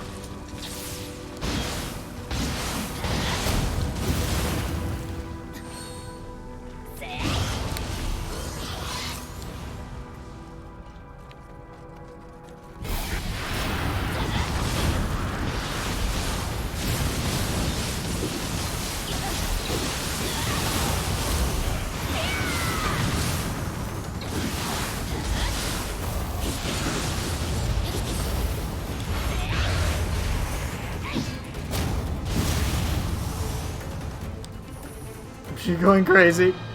Yeah, I know. Dual Swords Adachi, it is Tri-Sword. You're right.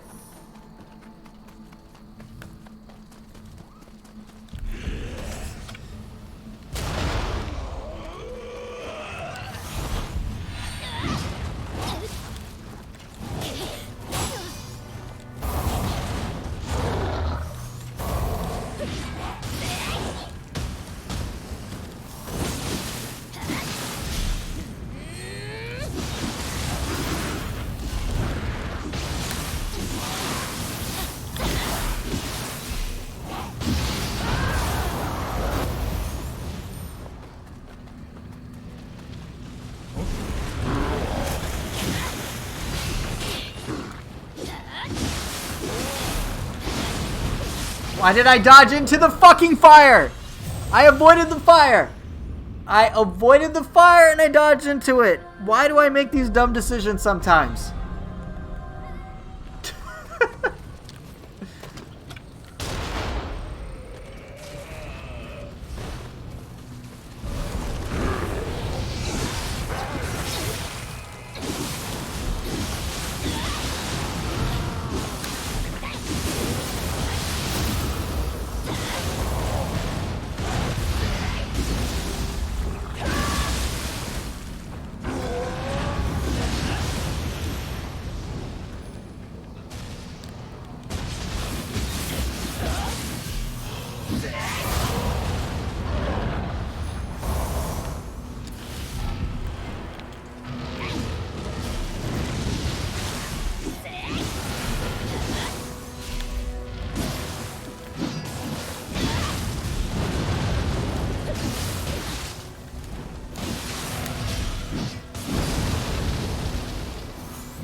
I made the same mistake twice.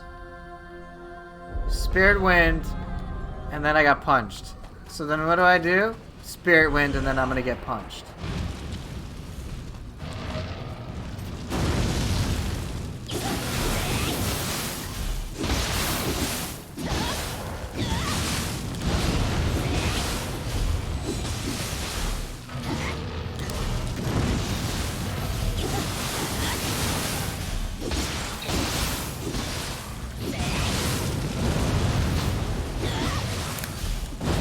Something about the definition of insanity? Yeah, something like that.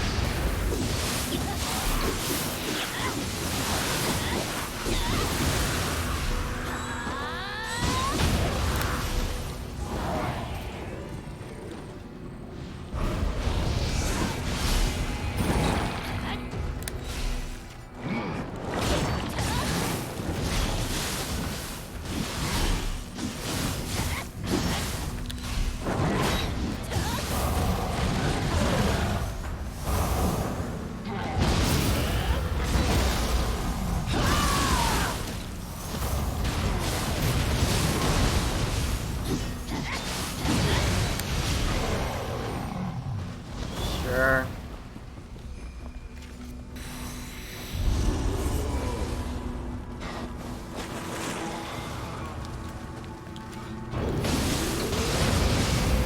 Oh, unbelievable.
That one-eyed Oni's clutch.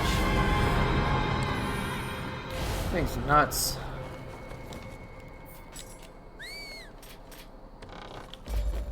I haven't even used Underworld Soldier all that much.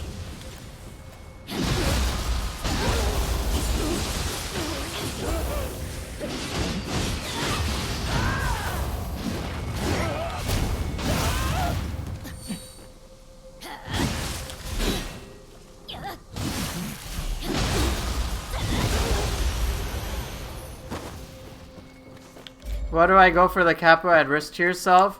You barely even care about loot? I have no idea why. I just like to kill all the things. It's not about the kappa. It's about sending a message, okay? Rokurokubi in human form is one of the most annoying enemies. Yeah, it is. It just operates in such an awkward way. I hate dealing with that.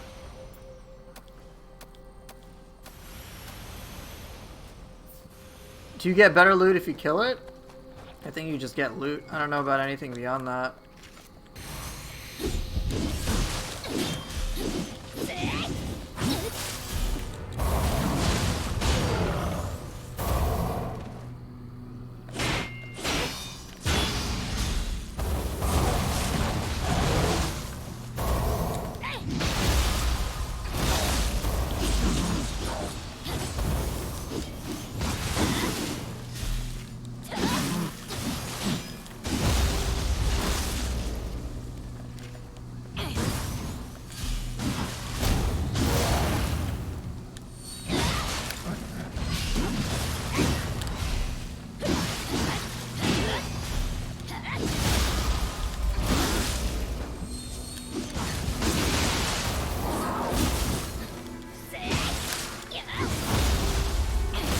Yeah.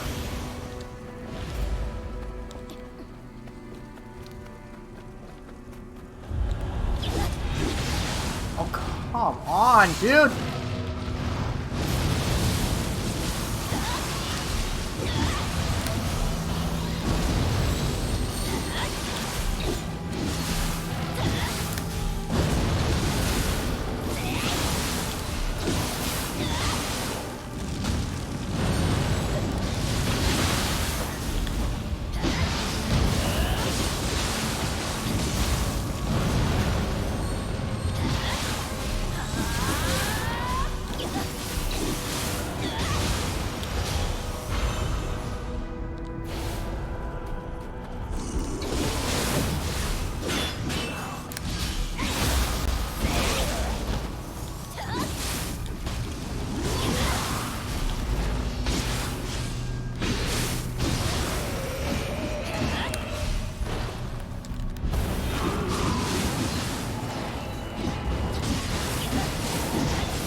Any tips on how to improve with the Switchblade? Sure, you kind of got to get used to switching the stances very, very frequently. I mean, that's probably the #1 thing, given that it's a Switchblade.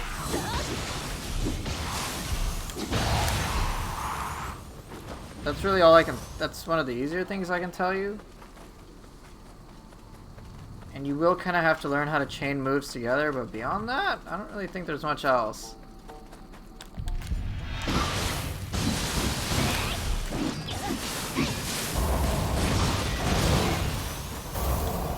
Which one is easier, Switchblade or Split Staff? They're arguably both very difficult.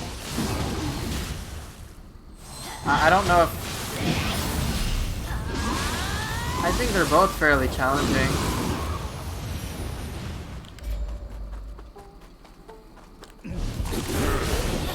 Your problem is when to keep pulse?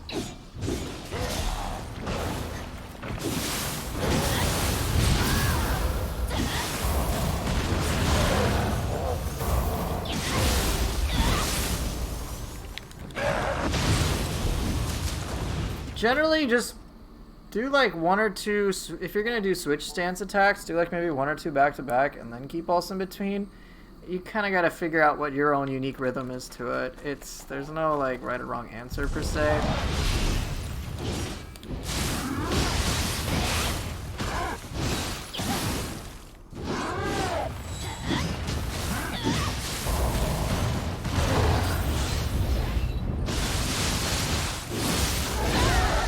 Really? We're playing this game now?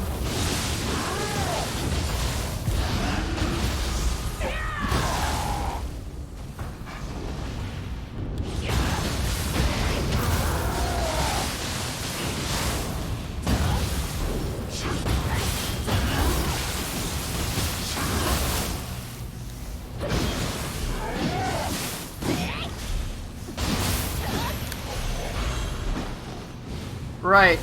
It looks like WB's got pretty helpful tips, such as I think an important thing is to balance your switch attacks and regular attacks and glaives. Regular attacks and active skills. Switch glaive has a lot of utility, but it's easy to get into tunnel vision and use two things repeatedly. Yep, I definitely have the same experience, in which I would just focus on the switch stance stuff, and not so much use the abilities that it has access to. It definitely takes some practice, I can tell you that.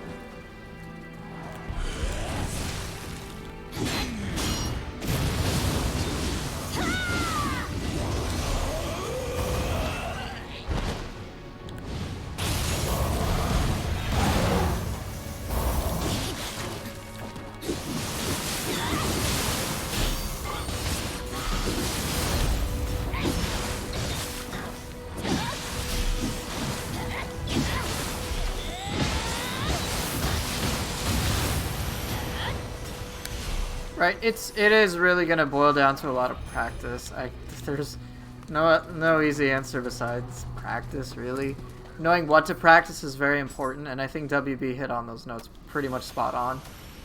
Being able to use an entire toolkit for a weapon, managing your ki, it's all pretty difficult.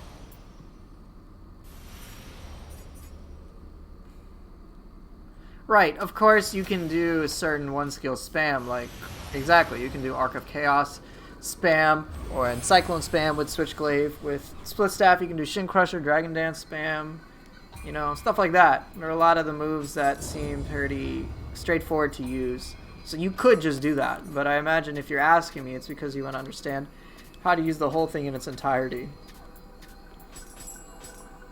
Have I made a barehanded build with Tachikara's Grace? I have not. I've seen it done, but I've never done it myself.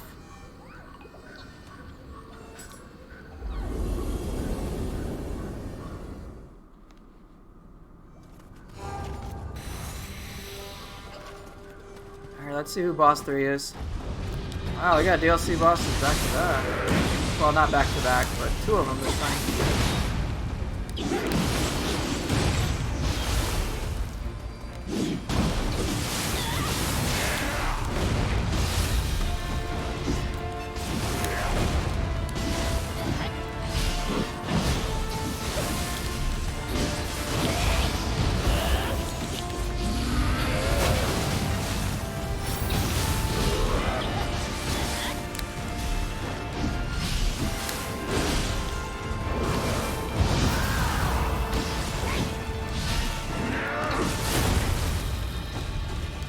See?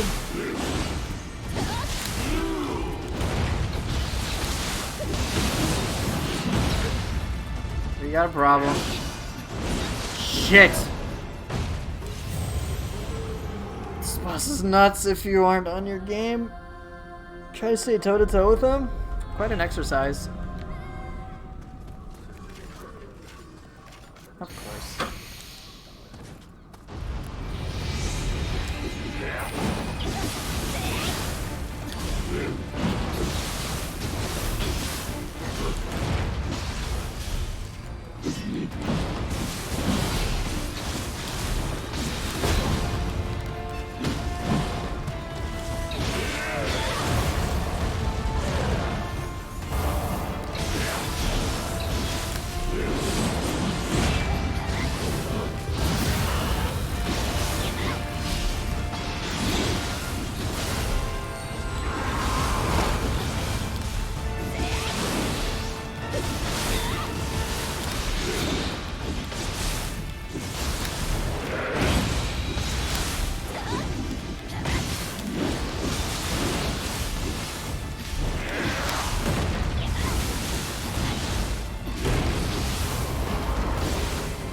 shit.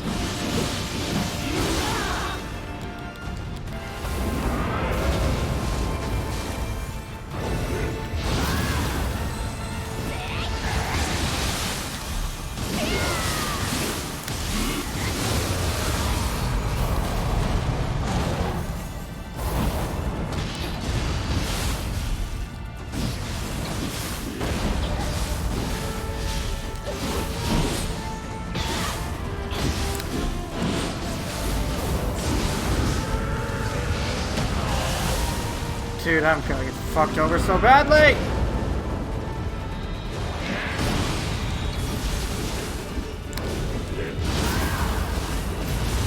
Not have used Kasha there.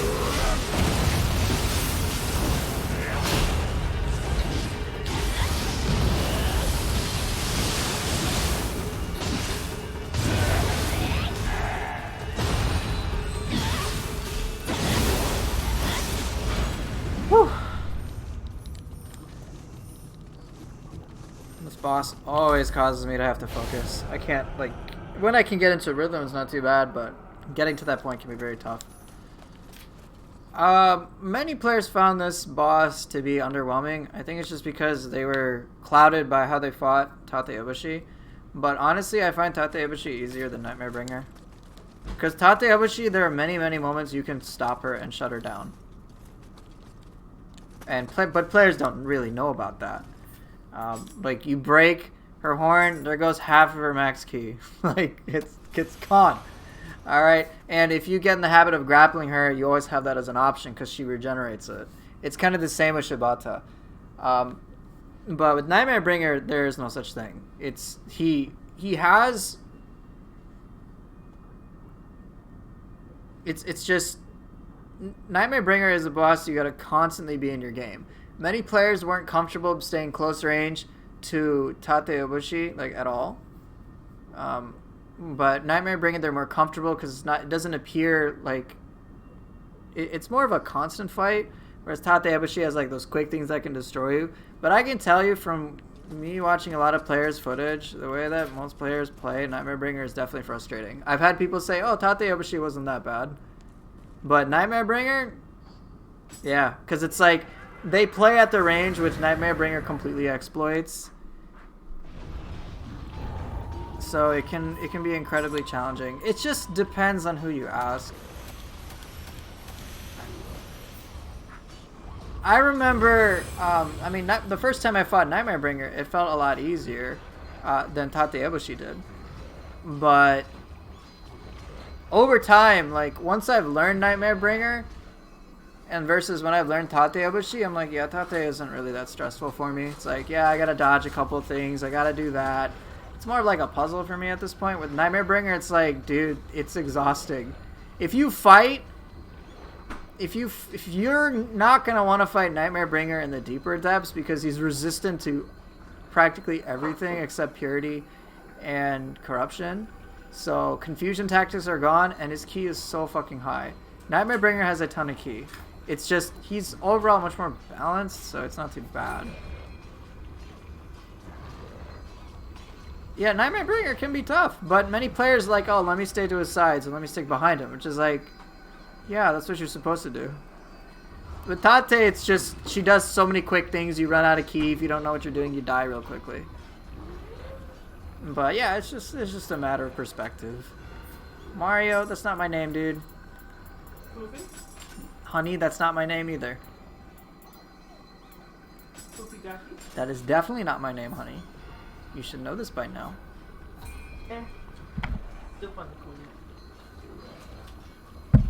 What do you have? Want to have aloo tikki after? Okay. If you're hungry, have something now, okay? Yay. The true final boss is the Suiki in a distant dream.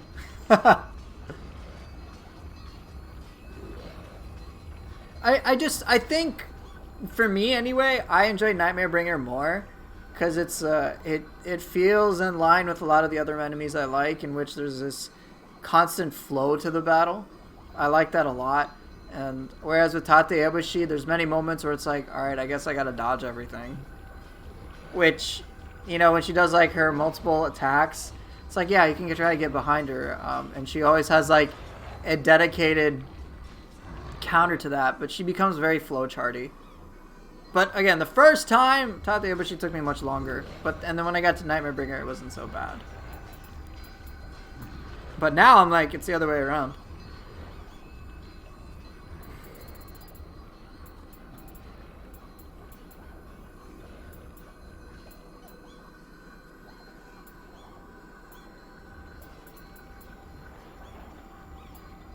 Nightmare Bringer sleeping boss? Yeah, exactly. There you go.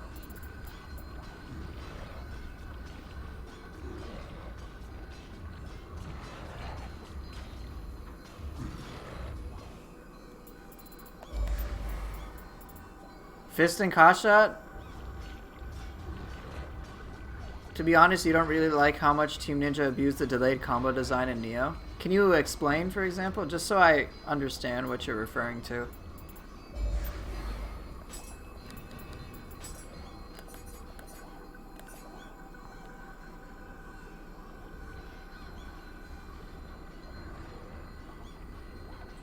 Hey, Maggie. How do I feel about the 3 Onibi? I'll use one of the Onibis. I don't mind. I was considering that anyway.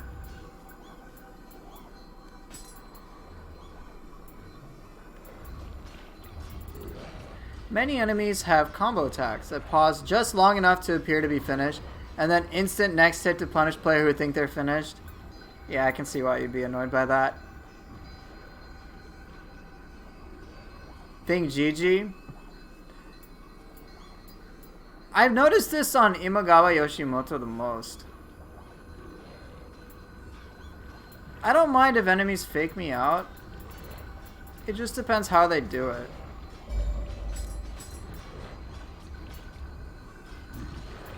Just like, I don't mind RNG, I don't mind mix-ups. It just depends on how it's done.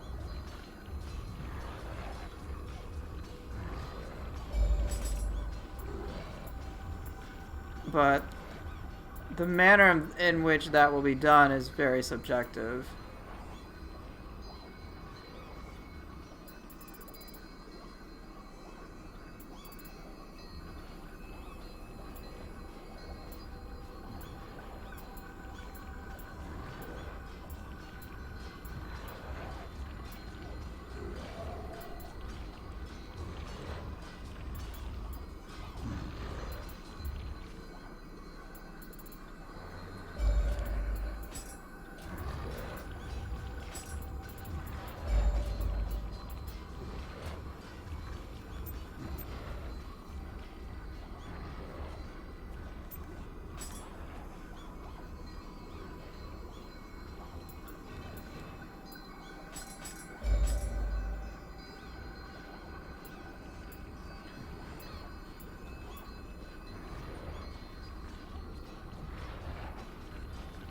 Right, I see what you mean. I see what you mean, where I don't mind if it's... I guess it's the degree to which a player may like or dislike certain mix-ups, so... The fake-outs can be annoying. I'm just not sure how much I'm annoyed by them. I'm not saying, like... I just haven't evaluated that, so I can't say too much.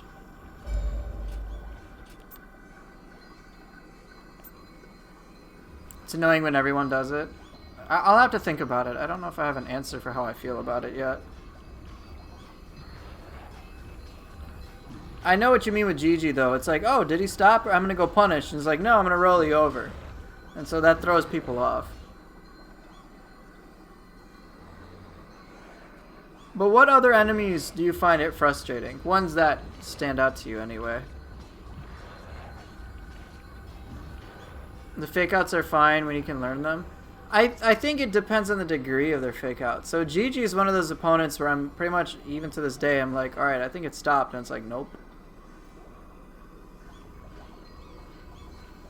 I know many enemies in Nioh would be like, alright, maybe they're going to do a bit more when you think they've stopped. But there's usually like a little bit of time for you to evaluate it. I remember Sanada Yukimura did that. So I got pretty comfortable with them. I just haven't gotten comfortable with Gigi yet. Thing one-eyed? I guess the bigger question is, can you react to them reasonably? Because there's certain enemies in which, even if you know it's gonna do it, like, you have to react, like, as, like, well in advance, and that can be annoying.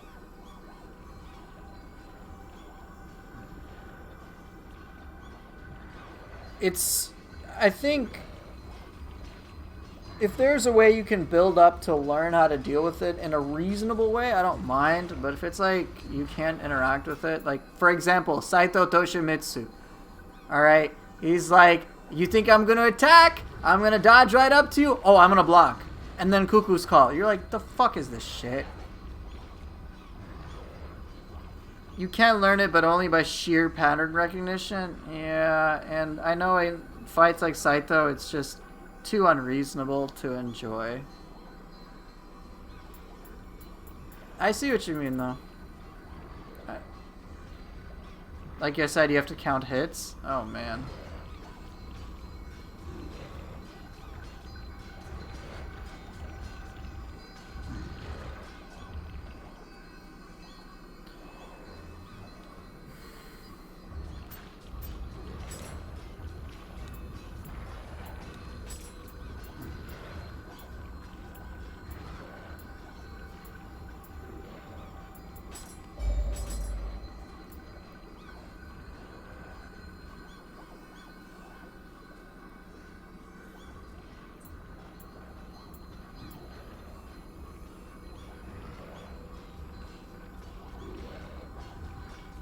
Yeah, Saito's pretty nutty.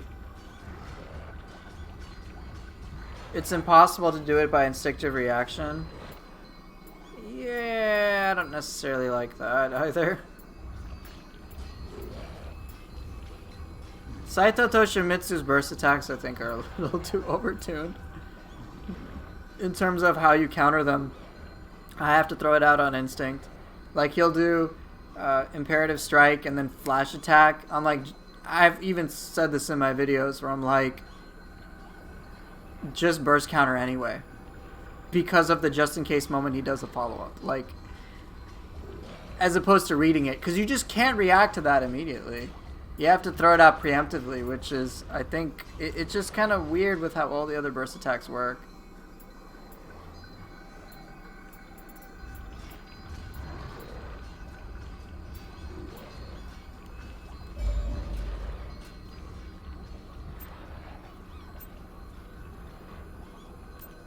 Sure. Alright, let's go. Tri-sword.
This is awkward. Okay. They made sure enemies pause just long enough for your monkey brain to think it's an opening, but just short enough so it's too late to regret if you judge wrong. And throw variations in and have a good time. I can see why you hate that, man.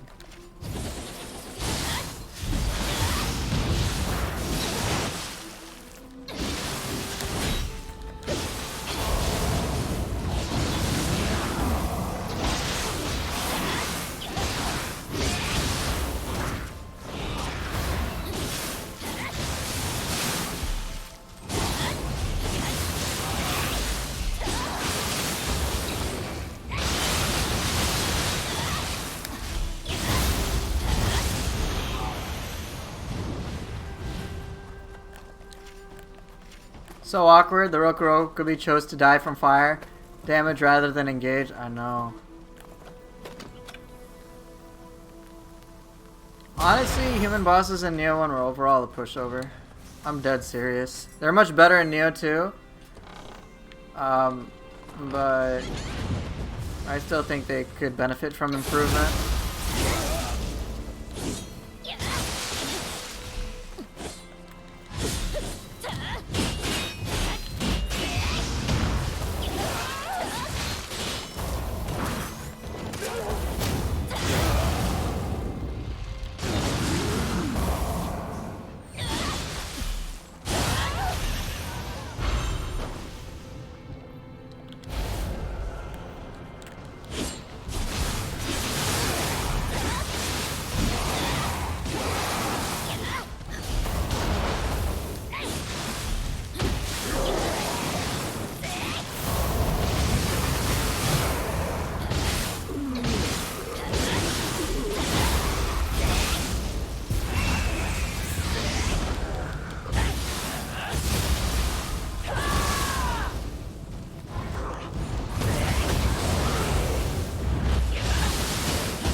So often enough, you're not fighting the guy, but being the instinct you evolved from being in the physical world. Think Gigi again.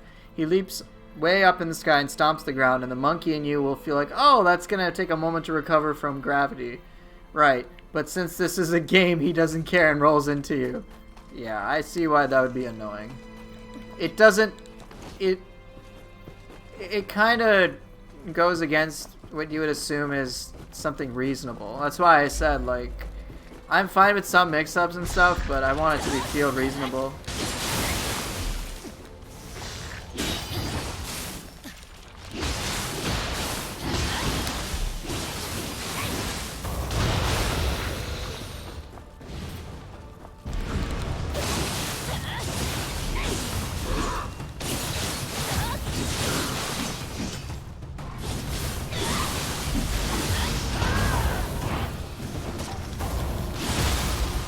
Maggie, are you hungry, honey?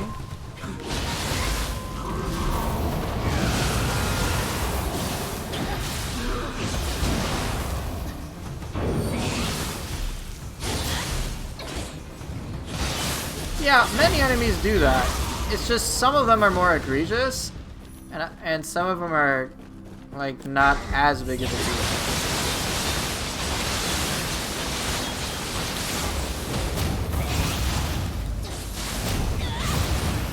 Right, there's kind of a fine balance where it's like, okay, this is a mix-up. I can learn it and work with it. Other ones are just like, yo, what the fuck is this shit? It's kind of like how some enemies just block spam a lot. You're like, all right, a little blocking, fine. I'll be right back. Maggie, what are you doing?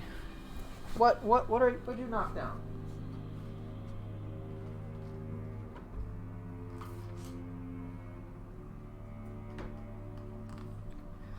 Ah, my cat's being annoying. I'll have to feed her pretty soon. She just acts up when she wants food. But yeah, so some human bosses have like a dedicated parry, and you know, it's fine. And it's like, alright, I can work towards this, not a big deal. You know, but other ones can be maddening. When it's like, they don't even have that ingrained in them, and yet they're doing really frustrating things. I totally get that.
Just need a burst attack one fucking time.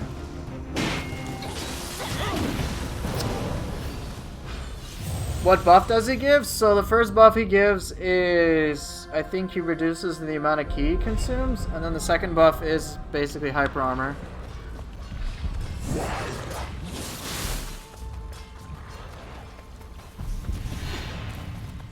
Yeah, I'm not playing Elden Ring, man. I didn't play it opening weekend. I have no interest as of, you know, so far. I watch other people play it very briefly.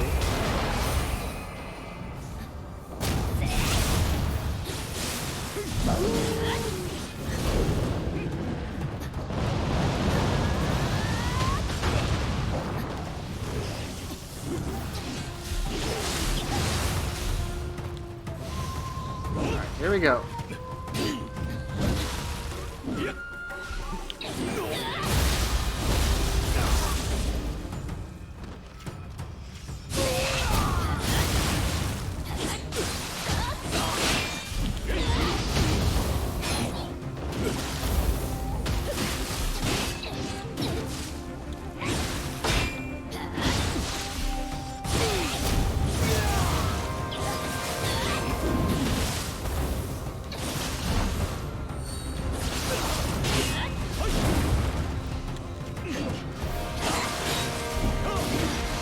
Damn it, man. Sometimes I can know when he's gonna do Archer's Impact. There's like a reliability to it. But I just haven't gotten that, I guess, with my setup right now. I think him not doing the burst attacks is throwing me off a lot. Because I'm like on the lookout for it. And I think he's gonna do it when he does Archer's Impact. But I'm wrong. I've been wrong every time.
Get out of the fire! That's what I was anticipating.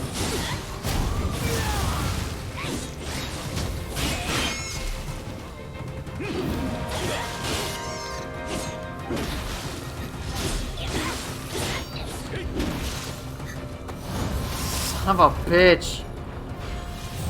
Yeah, I wish I could block 25 hits in a row too.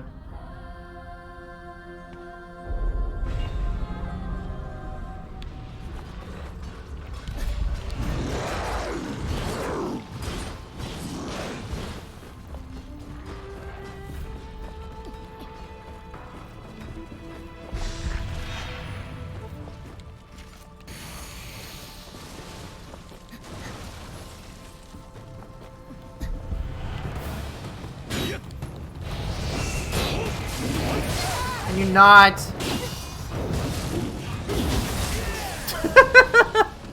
Alright, see you later, Lexi. Thanks for hanging out.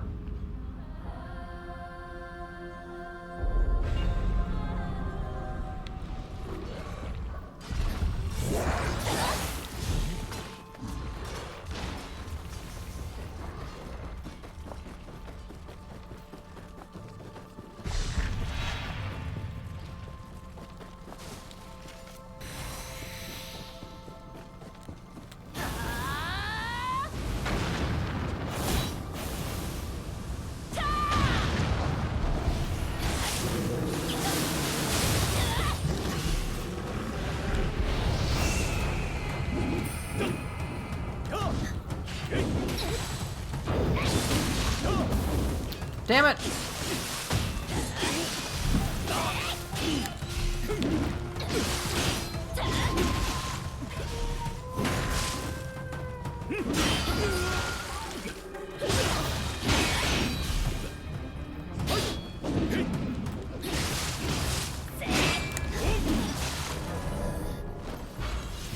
Alright. Oh, oops. Yeah, this is 4th floor. I need to get my head in the game for this. Yeah, this is floor 4.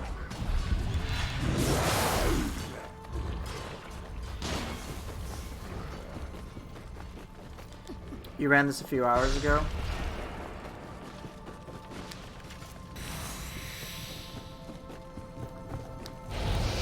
Baby depths, damn right.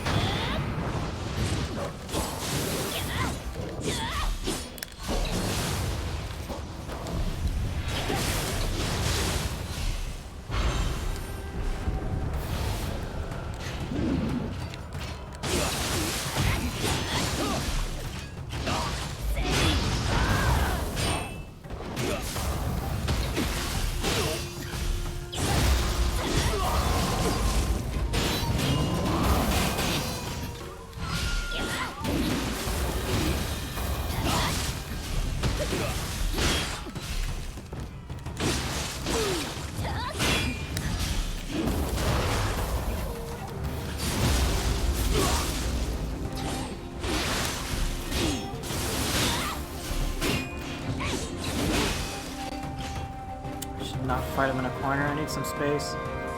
Yes, yes, I know you appear to fight it. That's great. What you doing?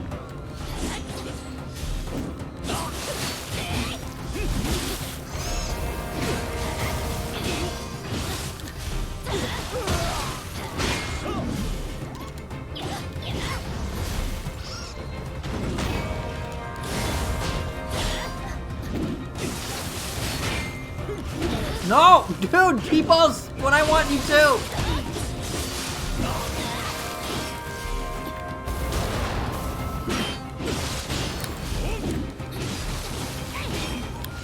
Do not want to fight you on stairs. Oh dear lord, why am I having stop?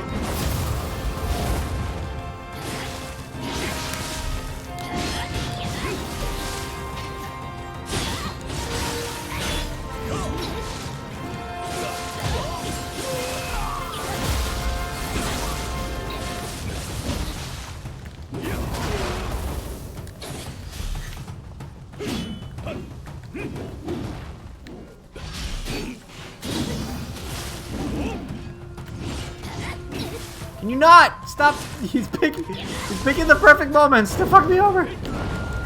Oh boy, no, no, no. No, no, no.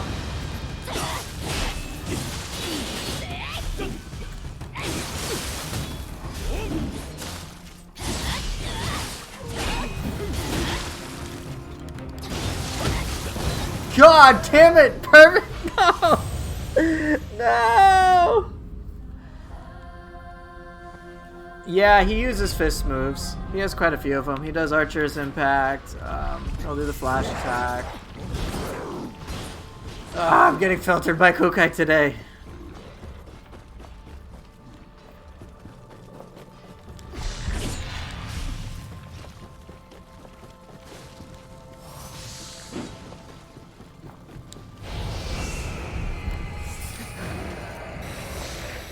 At least it isn't an Enra.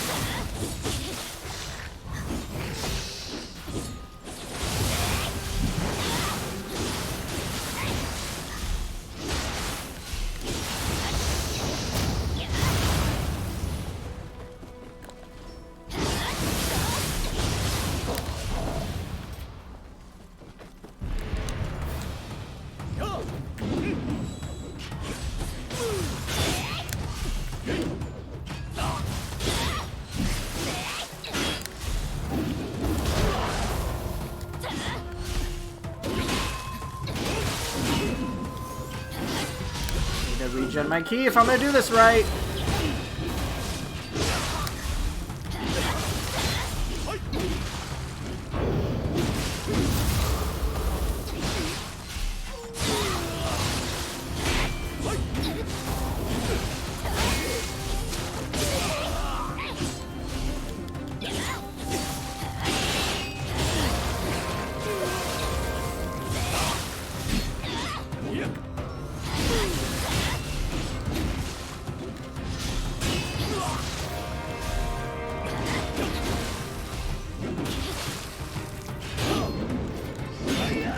don't know why I'm having so much trouble. I just keep... I feel like I'm overextending at the wrong times. Oh, jeez. Like, there. I haven't been able to deal with that Archer's Impact yet. It's just weird. Why now? He's dodging me perfectly, man. Fuck off.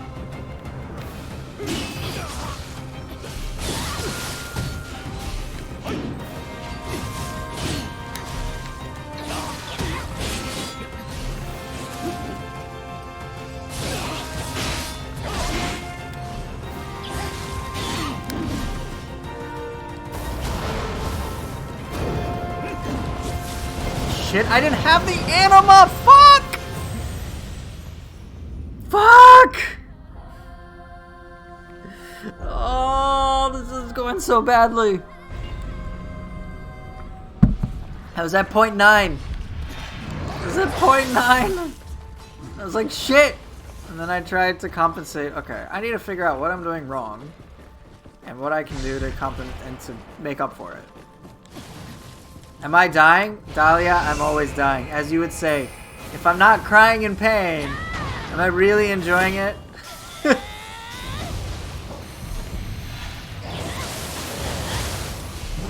Oh, one thing you'll have to look forward to, Dahlia, is character creator. Gotta keep trying and crying and dying. That sounds so healthy.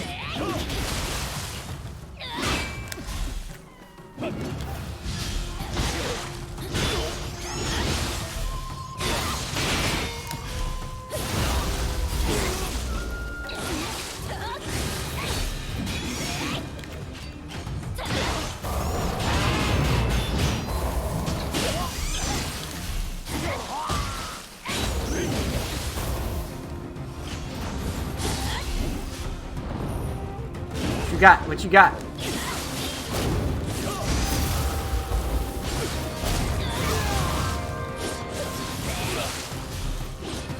I couldn't make it to your Hades stream. I felt bad. Hey, this is illegal. Stop.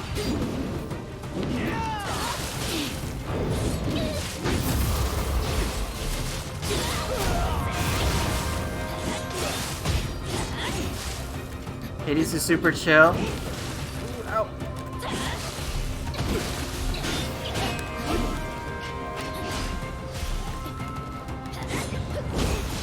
No! No!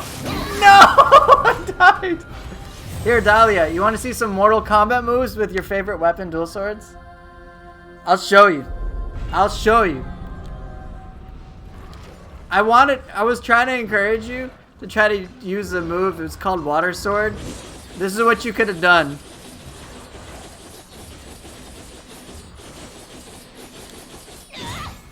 I knew you would have loved it. Remember that stupid skeleton boss? Just go up right to his face and do this. He'd have been like, yes, die! Other moves?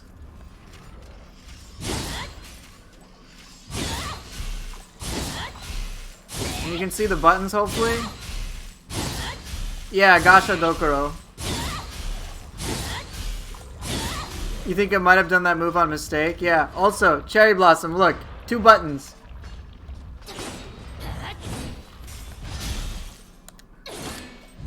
Boom. You can do that. I know you can. Because you know what you did? That's what you did. So you can do the other stuff too. I believe. 2 buttons too many? Touché. Who are we playing as today? So I got a character code for the doll from Bloodborne. So this is what the doll from Bloodborne would look like in Nioh if she wanted to be a hunter.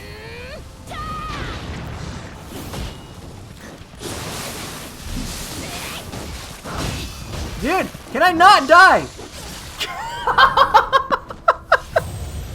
I'm a Nioh legend apparently. Right, Dahlia? Nioh legend dies to a skeleton. That's the Nioh 2 experience. I don't know what it is about this specific floor. It's destroying me all the time. Word on the street? Yeah, that's word on the street. I don't know how much value that holds.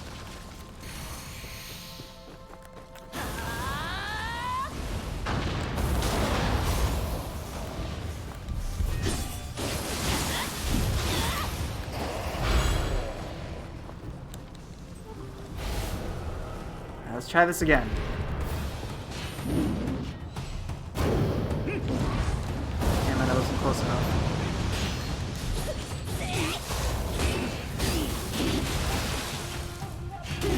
Dude.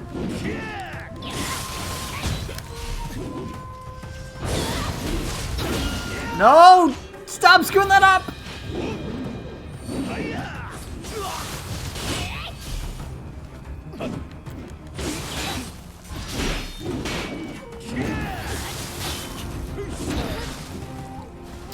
I really need to get this rhythm going.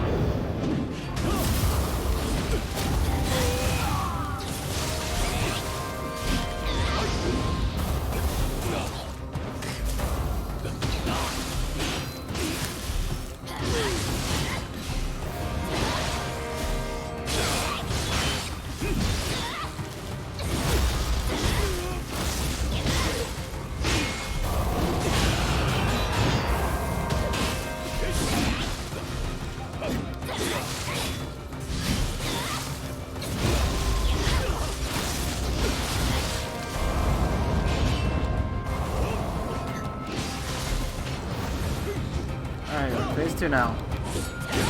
No, I need to actually hit you. No, the fucking pillar! Stop!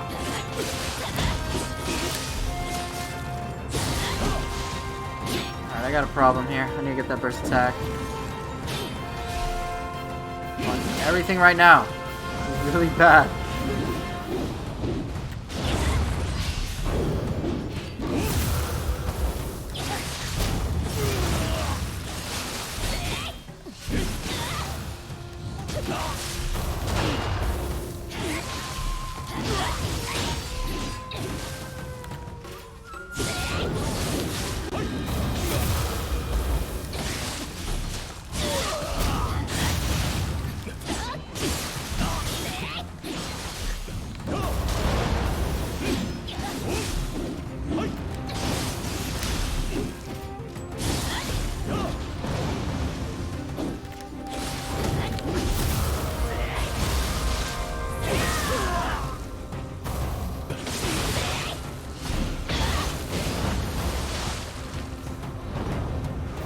You want to.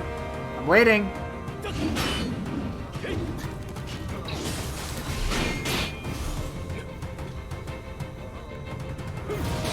Oh, come on! Boy, we got a problem here. No!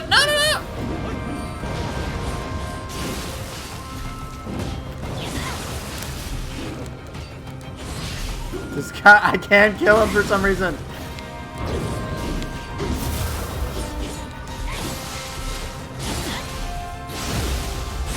Oh, that took so long.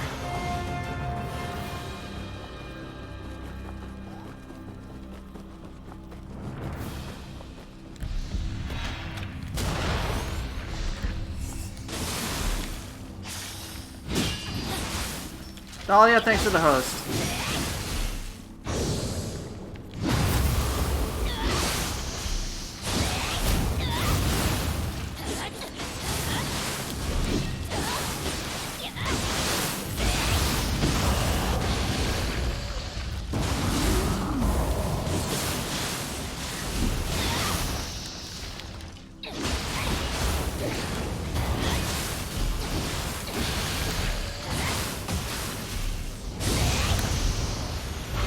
Okay, a lot better. I haven't had that much trouble with Kukai in a very long time. But I guess I did. Today. No! Evil.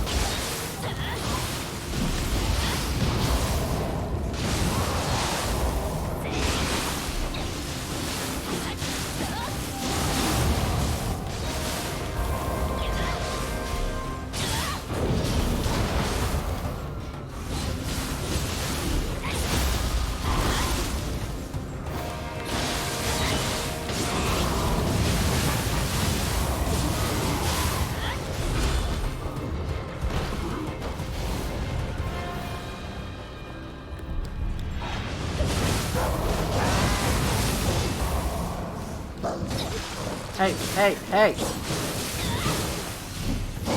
Maggie, you hungry, honey? I'll feed you really soon.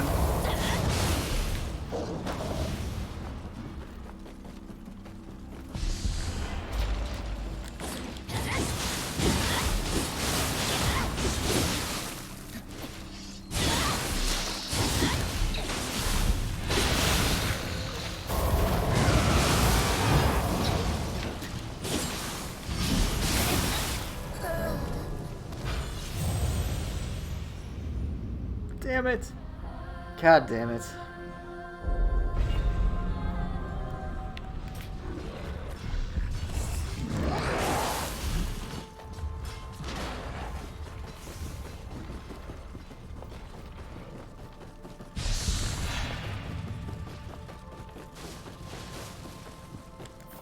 I'll go upstairs in a minute. Let's just clear over here.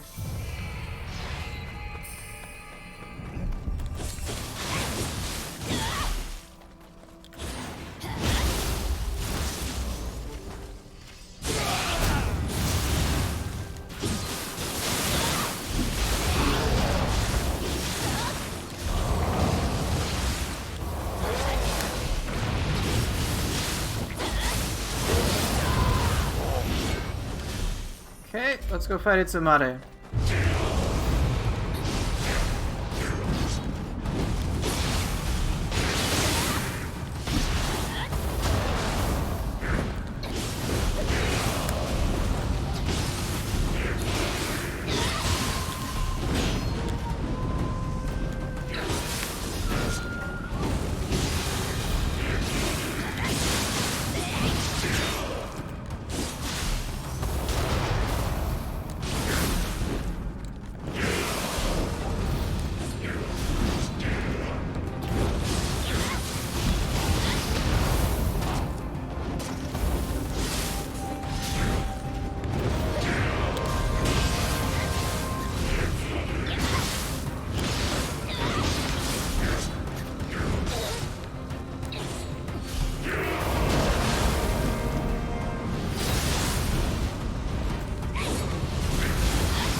Damn it! I thought I could hit it.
Itsumare, yeah? Skeleton, no. Great logic.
shit.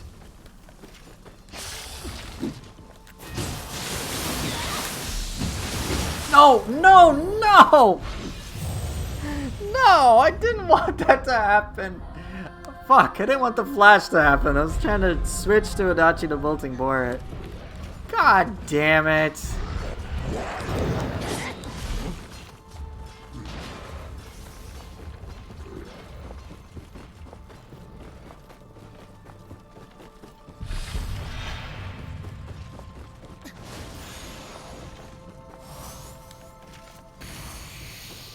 Buy followers, primes, viewers on yourfollows.com.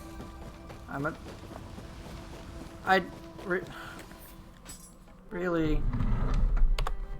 Stop wasting my time with this shit, man. Stop these follow bot shit. It's so obnoxious.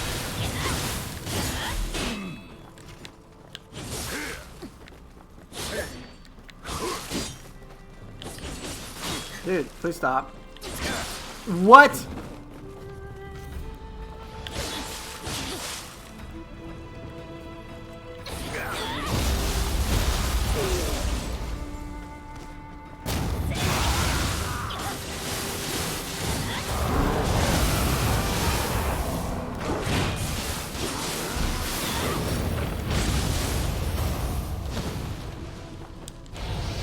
Can I not die to a skeleton, please?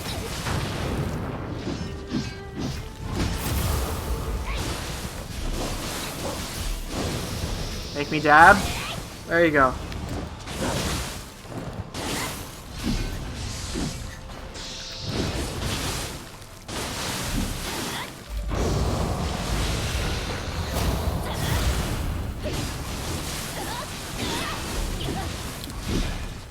Maggie, what are you doing?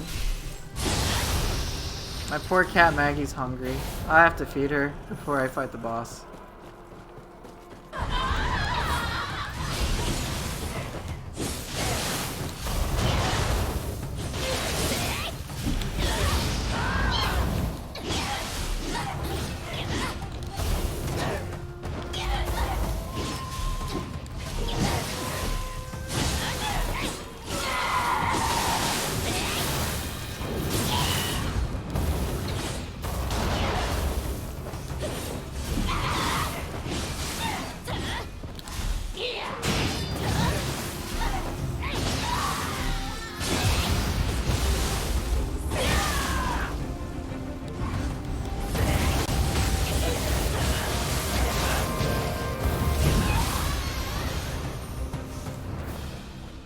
Okay, that's a dab cancel if you've ever seen one.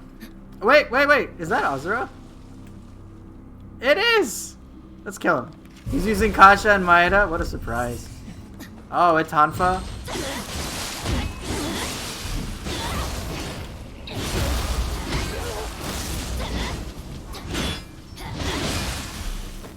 No, no, come here, come here. It's fine.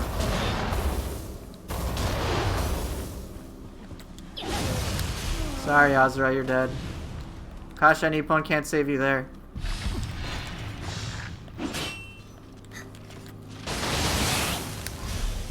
Okay, whatever, I've already killed that guy. Oh shit, oh fuck! Today's not my day. Oh no! Please.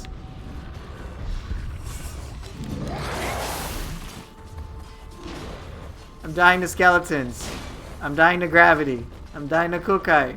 I'm dying to Hanzo. Thanks. I get it. I suck. I know.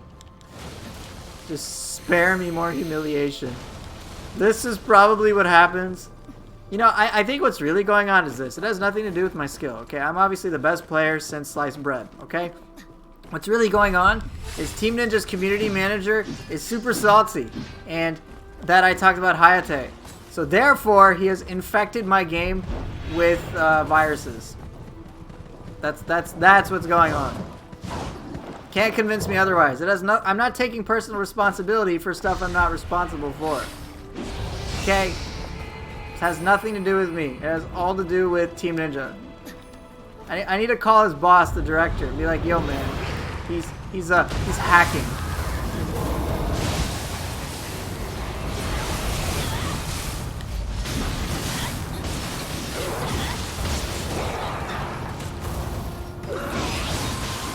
Whoa, whoa, bitch, where?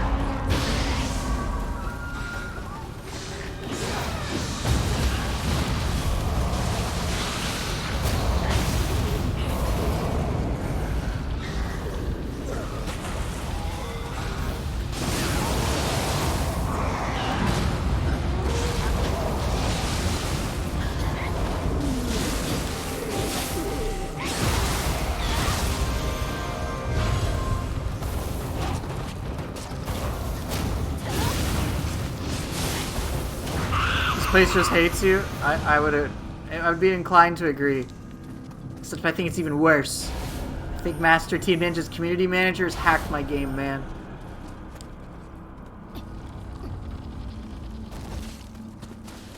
Let's take out my frustration on Amujina.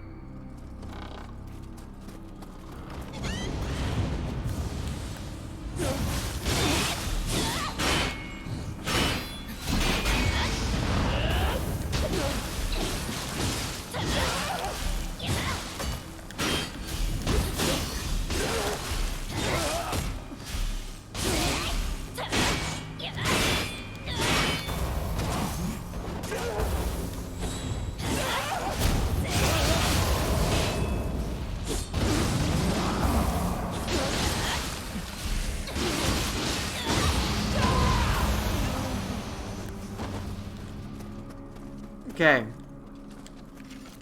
I'm gonna go feed my cats. They're pretty hungry. I'll be right back.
Oh, thanks for waiting.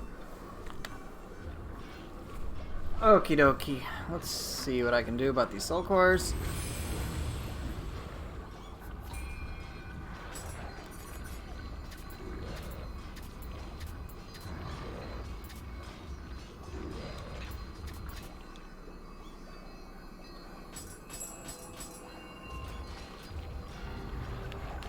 Man, I had a lot of trouble on this floor today.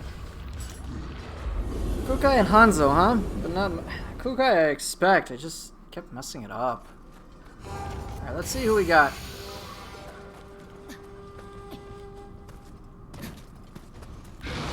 Takimaru, okay.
I like how I know Takimaru a little too well.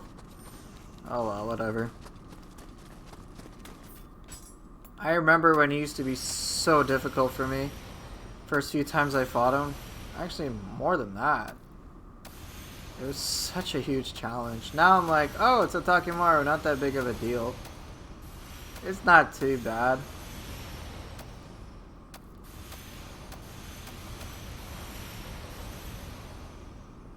It's a good one. I just don't know if I'll use it. It's a good though. Just why couldn't it have corruption on there? Or even purity, that would have been great.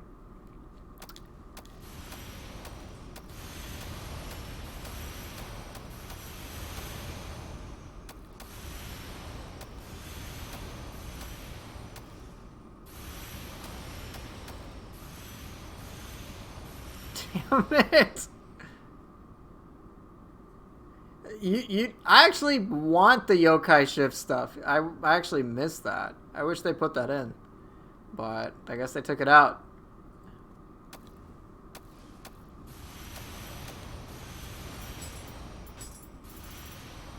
And nope.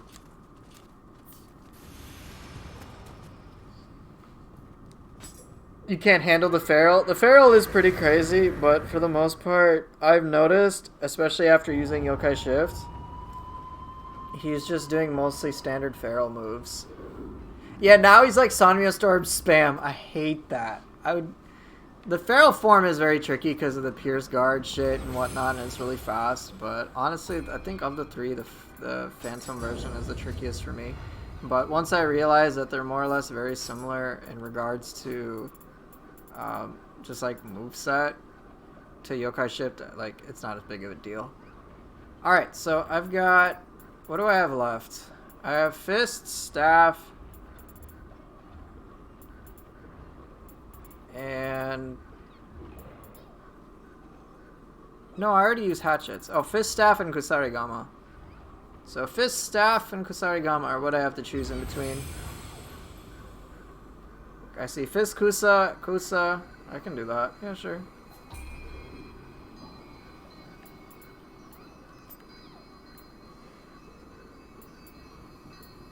Alright, fist, kusa, it shall be. Alright, let's do one of my fun ones. Hyobishin. Roku. Yeah, this will be fun. I don't want to use these.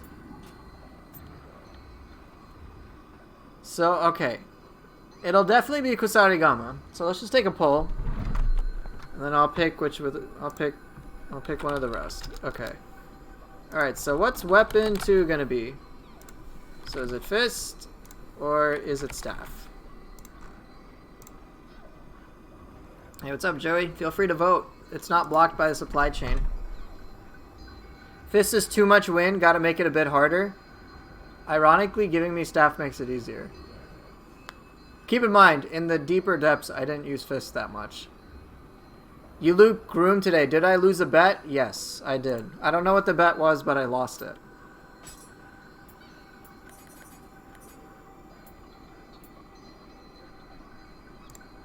Alright, looks like fist is winning out.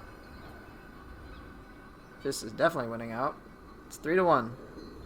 Keep in mind, I use sword staff for the depths. Ooh, it's a tie. Virtual tie.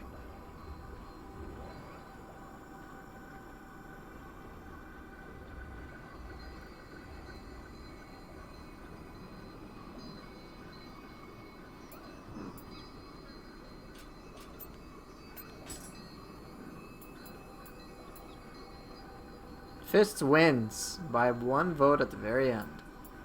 Okie dokie.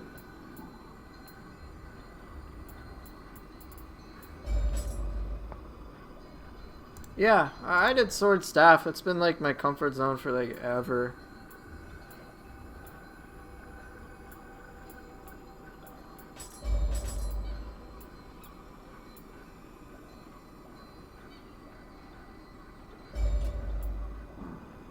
Like, with sword you can parry so much. It's really not that bad to me.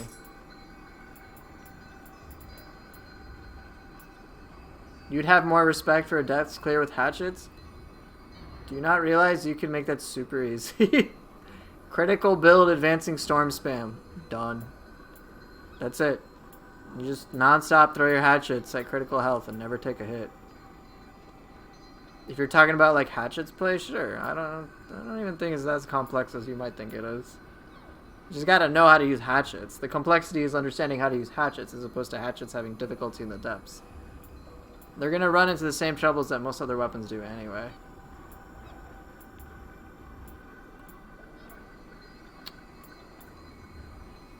Kind of in the mood for Kama Itachi. Dude, these are expensive as shit. Alright, let's swap out Seto Taisho. Just takes longer to kill stuff with them. Honestly, Hatchets has some heavy hitter stuff. I don't know which... I don't know if I can quantify that. Hatchets has a lot of utility because you have range at all times. I think that should never be underestimated.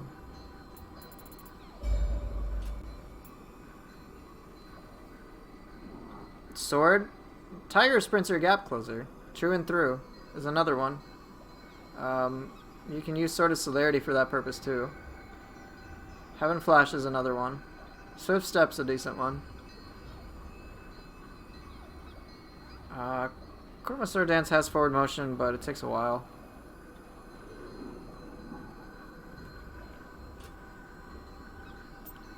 Alright, let's see how I feel about this. EI is another good one too, yeah.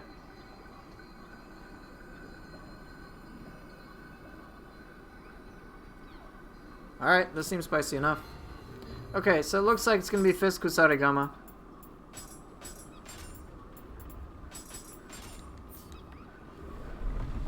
Here we go.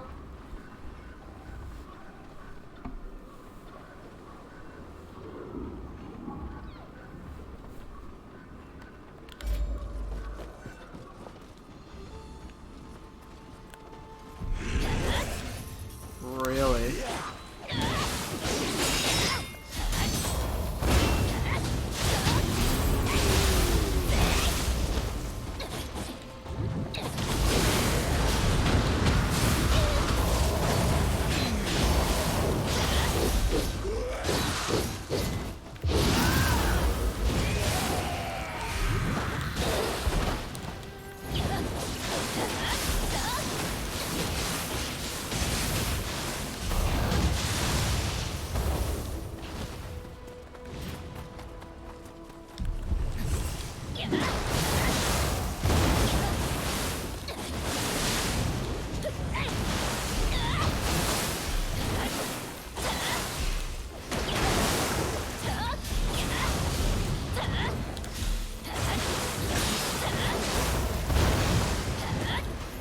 Come on.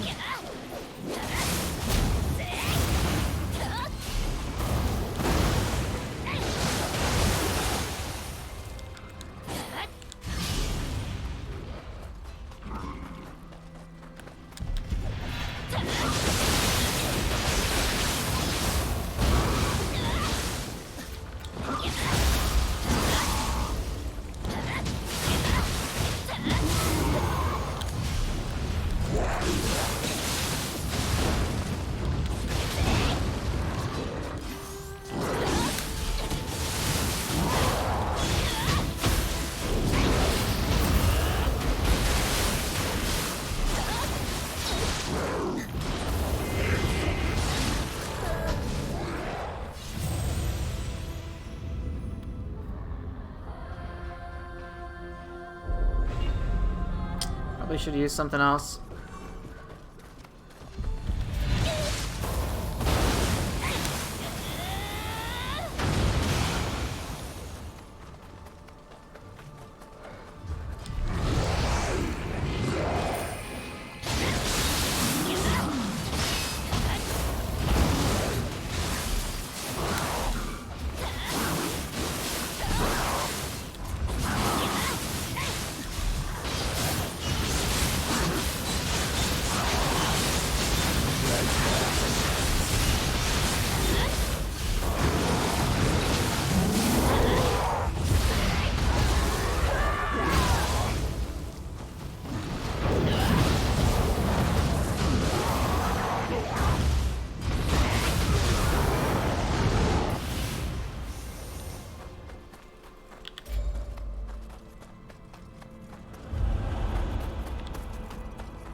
That was 100% lucky. Not gonna even. That was pure luck. Hey Zing, how you doing, man? Yeah, I avoided the grab by pure luck. Pure luck. Doing good. Just chilling, playing Nioh as opposed to anything else, which is not a surprise whatsoever to anybody.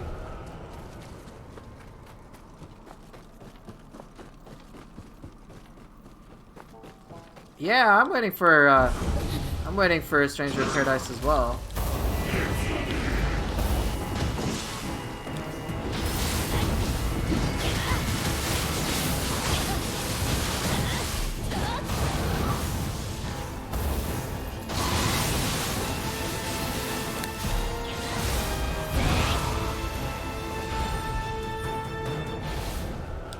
Yeah, play dead, avoid the grab.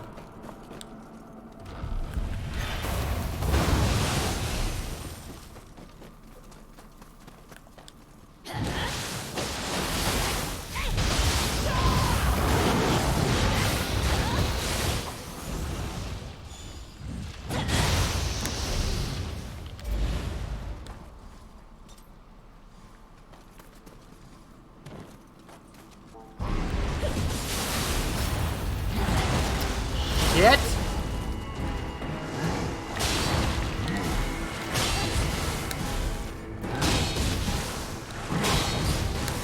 Just want a burst attack. Never mind.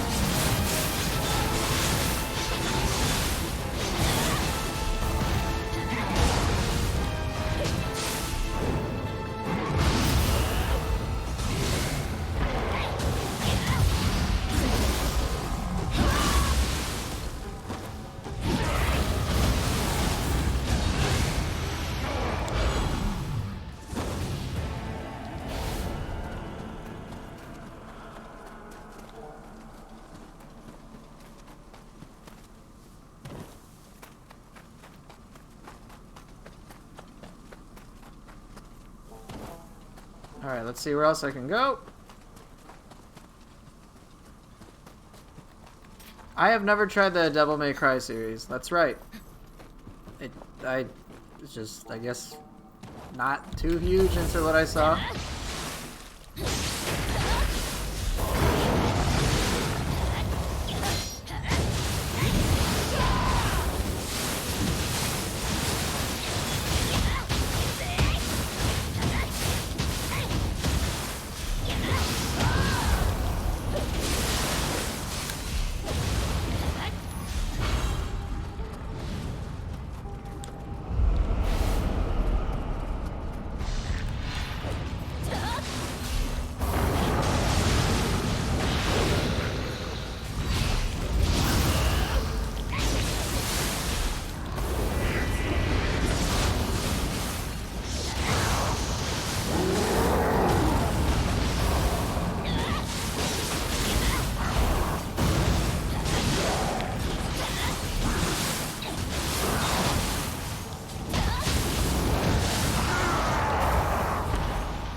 Okay, here goes nothing. Hey, target C key, come on.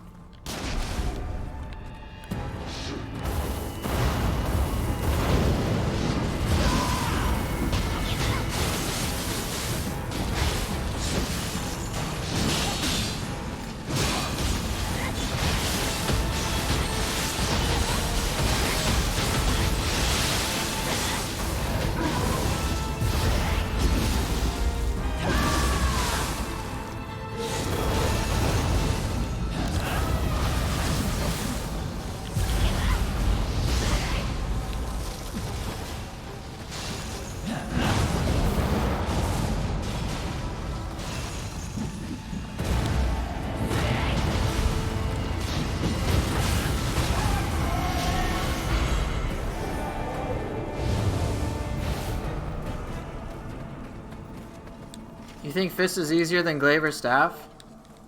To learn? And to understand? Honestly, I don't know. I mean, let's see what you gotta work with the Fists. You gotta stay close range at all times. And sure, that makes sense. Whereas with the Staff and the Glaive, you gotta play around with the fact that you don't have to be at that range. Glaive and Fist share the similarity in which you do want to know all your skills and stance switch and manage your ki, so there's significant overlap there. And knowing when to stop is also really important. But I think Fist is very demanding. Staff has the weird range and multiple hits element, which is strange.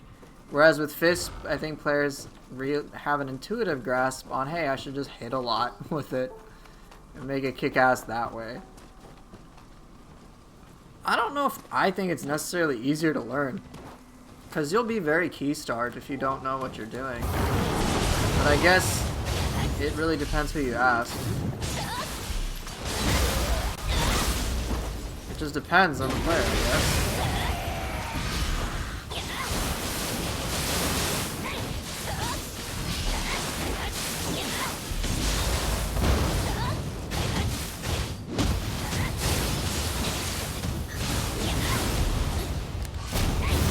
If you're comfortable at point blank, then I mean, that's weapon independent to me. It just means you're comfortable being at point blank. So naturally, if you're comfortable playing Tonfa, then Fist can translate somewhat. Whereas Staff, Glaive, even Hatchets feel very awkward.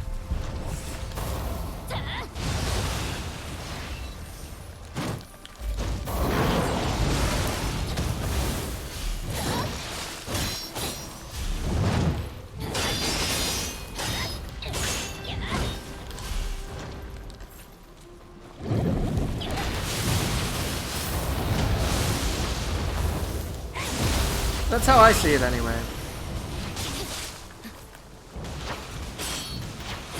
Kind of like how Kusarigama is very strange as well.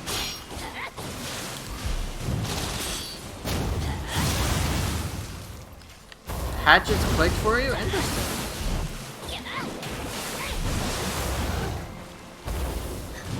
Fists are OP? I do not think they're OP at all. I legit don't think they're overpowered.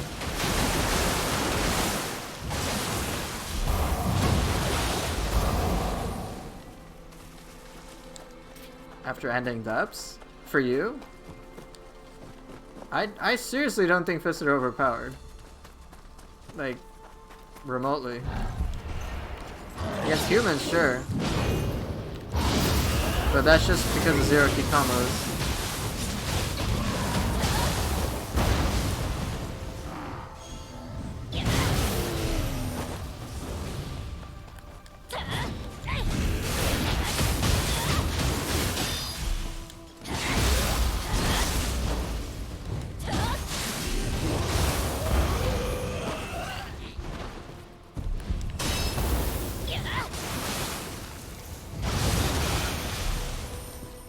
For you, you find fighting with Fists too easy, probably because I love them too much and spend the most time playing with them. Yeah, if you spend a lot of time with a weapon, you're gonna get good with it. I have no doubt about that. But I don't think they're overpowered. Katana is a lot of fun. I love how multi-purpose it is.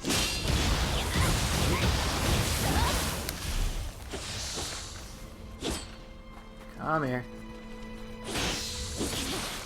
Really?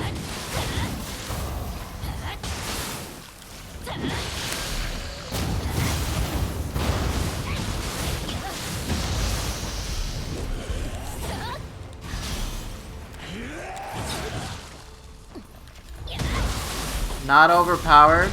Everyone just uses them in high-level gameplay because reasons. What's your definition of high-level gameplay? Oops. We've had this talk. Totally aesthetics. Things being powerful doesn't mean they're overpowered. Fists are powerful. I've never said they're underpowered. I'm like, they're fine. They're great.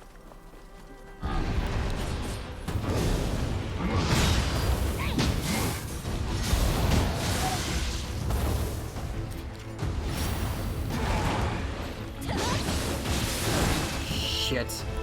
Alright, drop down. Come on! What are you doing? Onudo!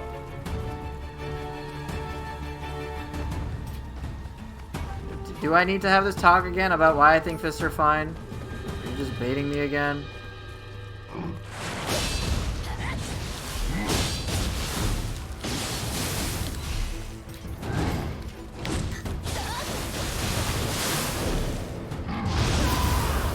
Good.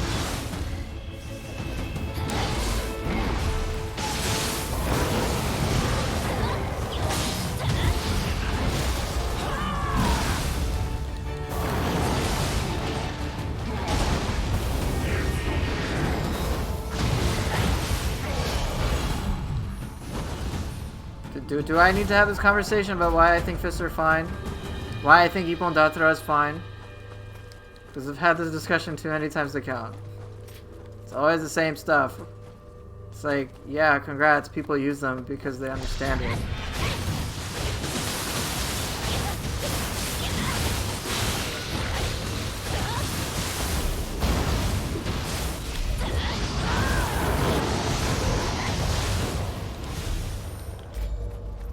It's just, people were excited about fists because they're really fucking fun. There's no question how fun they are.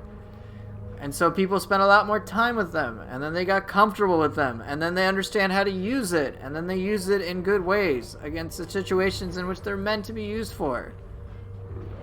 But it's like, oh my god, fist does the most damage with Beyond Infinity. And it's like, when are you using it? Oh, you're using it as an out-of-key punish to confusion bomb an opponent. Like, okay. You're using the ability in the absolute small state that it can be applied to. Like, okay. When are you going to use Limitless? Same thing. You can do a lot of damage in an absolute specific scenario. You don't see me use Limitless as like casually just throw it out. I'm like, alright, I'm going to make sure this opponent cannot potentially hurt me, and then I will use Limitless. Because what will happen is if I get one tapped, then I'm out of key, and I can basically die. Don't want that to happen. It's a big risk. So, yeah, there's a lot you gotta do in order, there's a lot you gotta plan, a lot you gotta do. It's very input demanding in order to make it shine. Why don't people just apply that to every other weapon? That's all I'm saying. Alright, I show shit like, you could do 3 EI at the same time as Limitless. Limitless is like, how many seconds? Let me count this.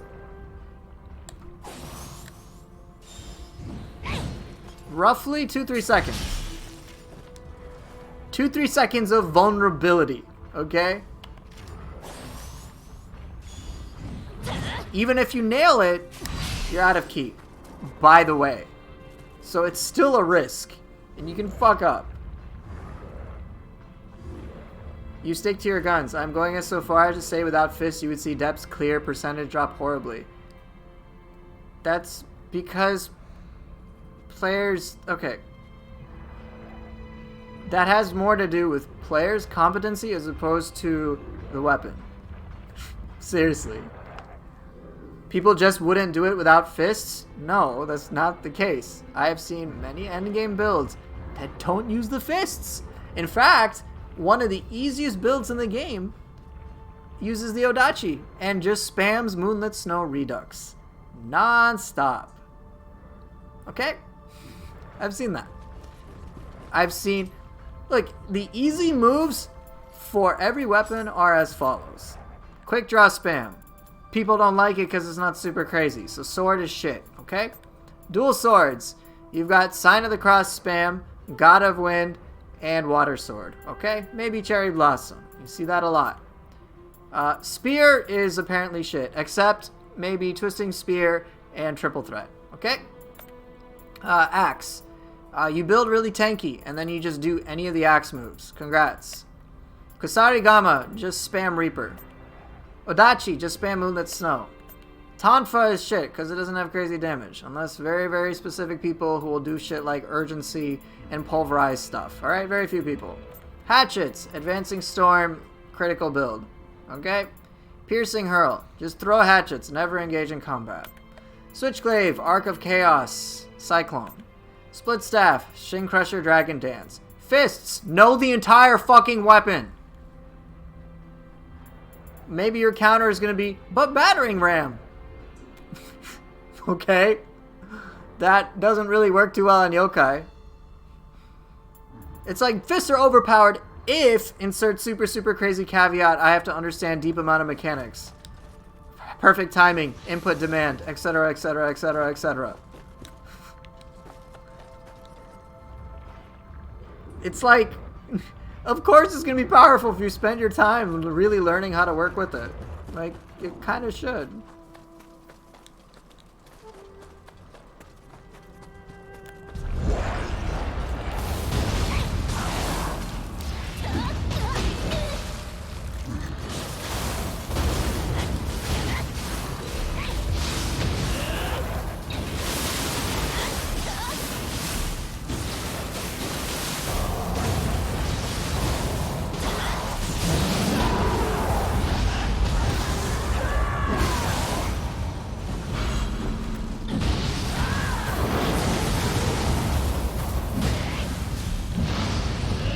Dude!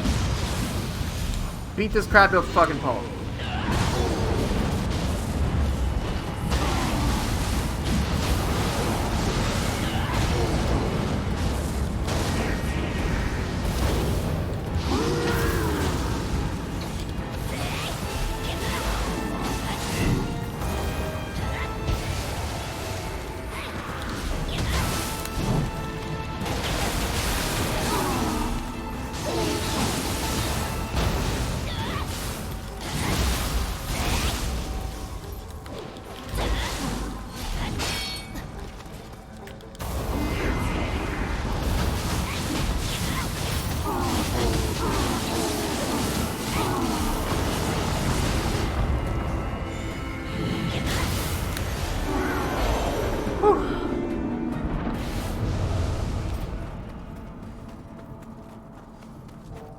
Oh, we got a purple? Is it a purple dweller? No, it's Underworld Soldier.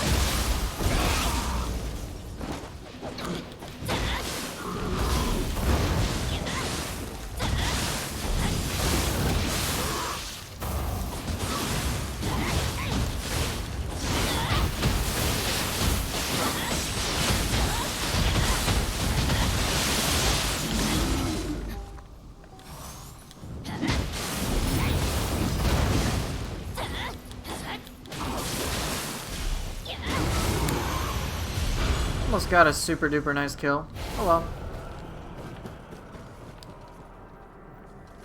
Wait, what's going on? You people cycle high stance triangle with square? With what, Lottie? With the fists? Or with what? Spear is a little different because you got the range aspect to it. It's just different. You have to think about keeping your enemy at a mid-range. But once you can do that, Spear feels great.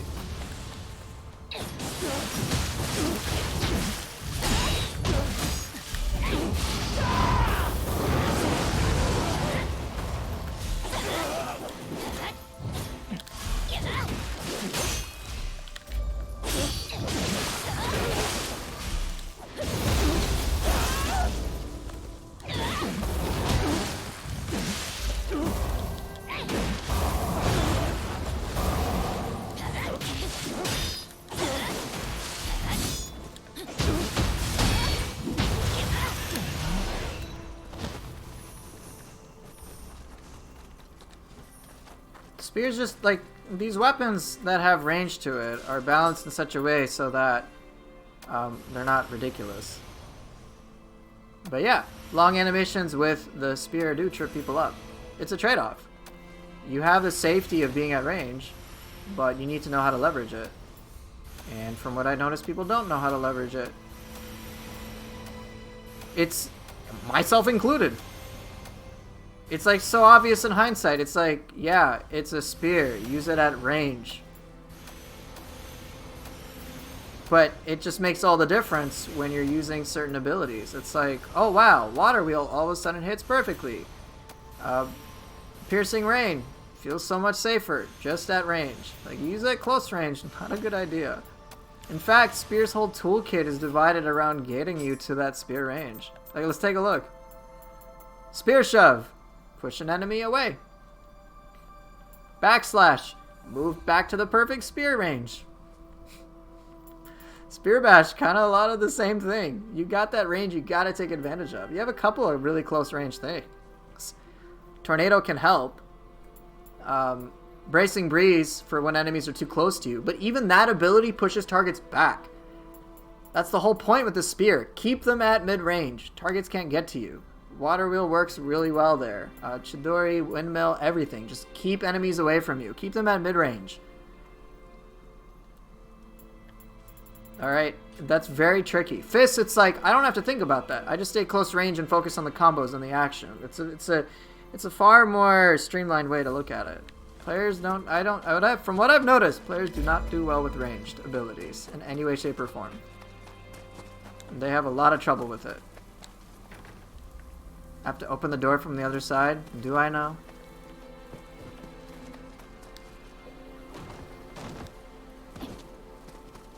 From Nioh 1, my most memorable fights are Hayabusa with Katana, and then Tachibana with Katana Odachi. Oh man, that's so long ago. The longer that I play Nioh 2 and try to really understand how to make many things work, the more I become convinced that things are overall in a pretty good spot. I'm glad you enjoyed them, man.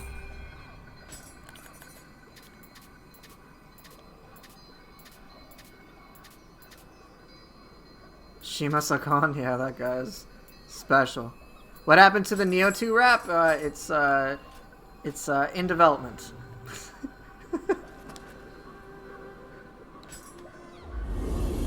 Exactly, still working on the lyrics with the homies. You know how it goes. Alright, who's the last enemy? Hell, man.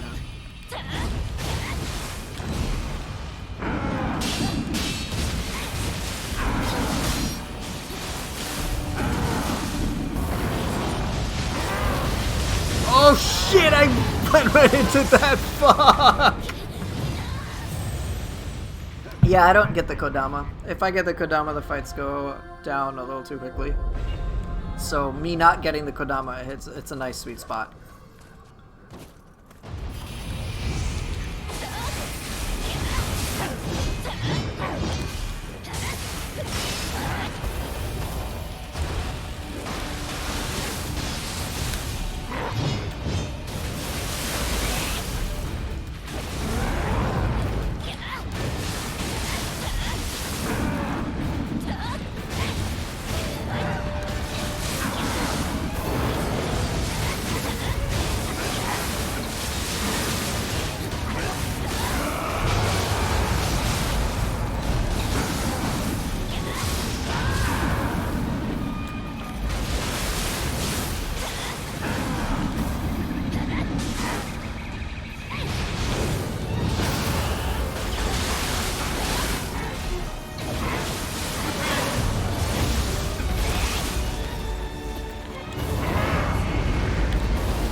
Oh!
Also, and this is going to be extra controversial for many of you.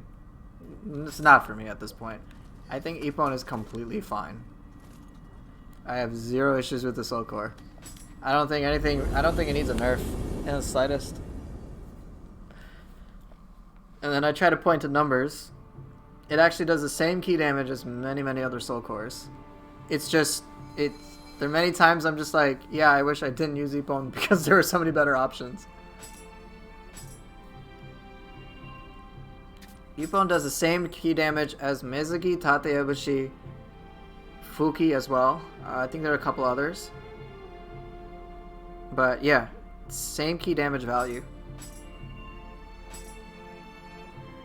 It's just fast. But it's 7 anima. It's like, not that big of a deal.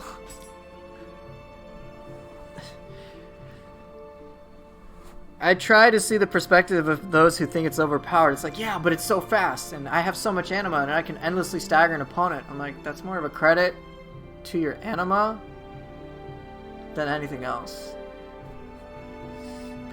It's like Fist with Ippon, most overpowered shit ever. I'm like, no, it's not. It's really demanding. Your APM is so high. If I had infinite anima, you know what I'd rather spam as opposed to Ippon? Lady Osakabe. Why? I don't even have to be in the heat of battle. Just constant tentacles over and over and over and over again. Over again. Just non-stop. It does triple the damage basically, or at least double. But it just ping-pongs anything. Doesn't matter. Just non-stop. Hit everything in a big-ass area. Just non-stop stagger. There you go. At range. And guess what? It costs the same anima too. Just car wash everything. That's one thing you could do. It wouldn't matter. Or better yet, you could just spam Otakimaru non-stop. Just, hey, just do all the damage. But of course that doesn't stagger. I missed your Ippon notes above. What were your notes? Which one was I talking about? Lady Osakabe? I should still have it equipped. I think I had it on a brute.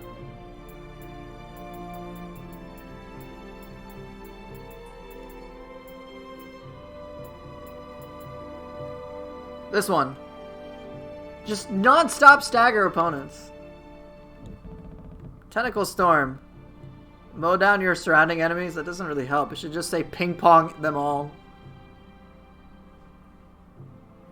In the beta, Ippon, like, okay, I remember using or seeing Ippon in the beta. I was like, this is busted as shit.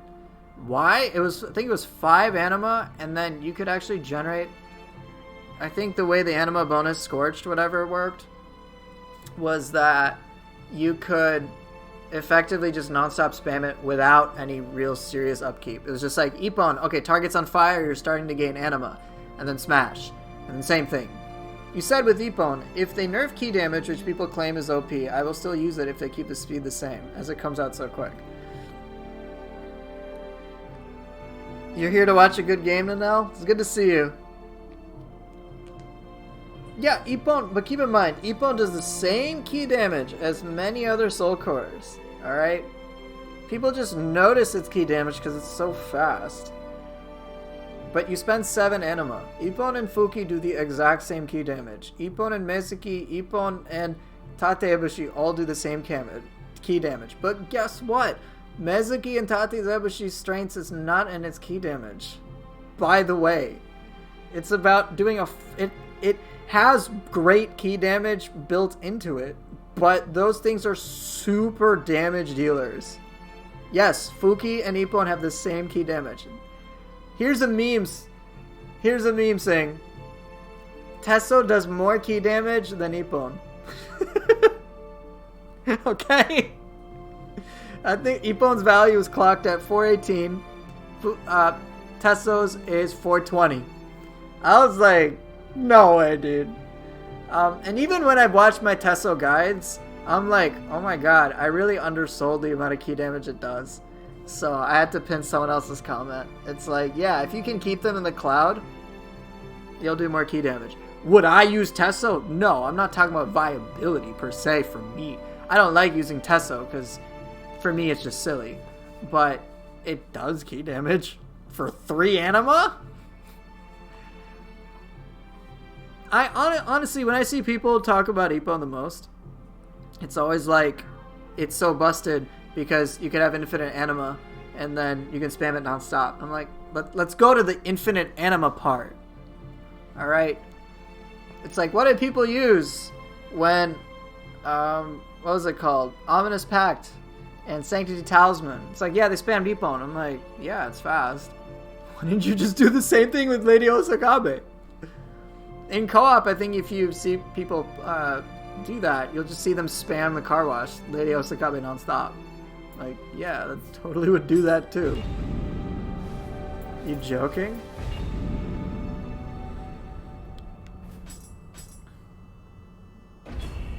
Alright, and now I'll show you a little bit. I actually am going to be dipping out pretty soon.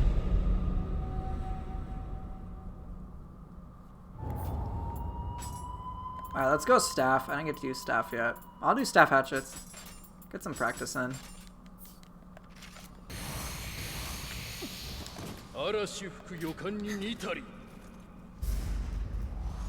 Ippon is very popular for the speed. It's a great core.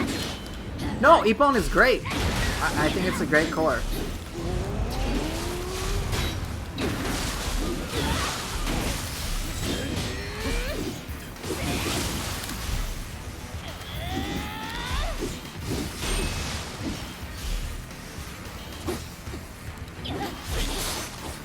Hayabusa Crusher is way too difficult unless I do very specific things, which I don't want to do.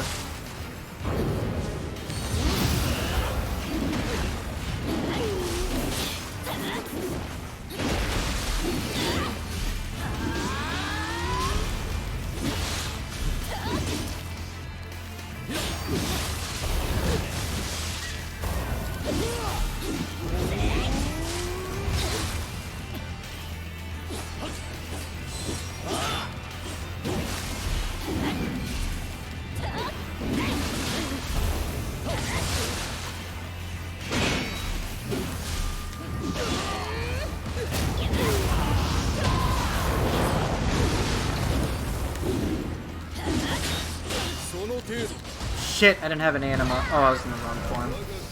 Split staff's a lot of fun for me, man. It's one of my comfort weapons. Kusarigama is one of the most awkward weapons for me at this time.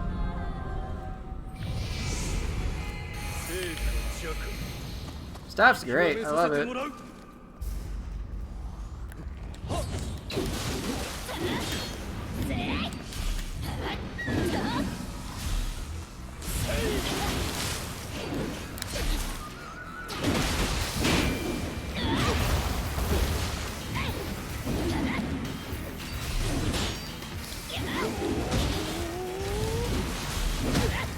Oh god, maybe I shouldn't have fought Ren.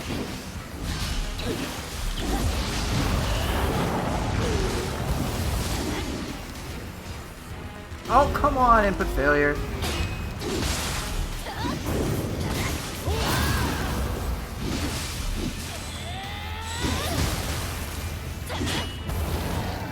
Damn, I need to get better. I want to understand how to use Yoki in this fight.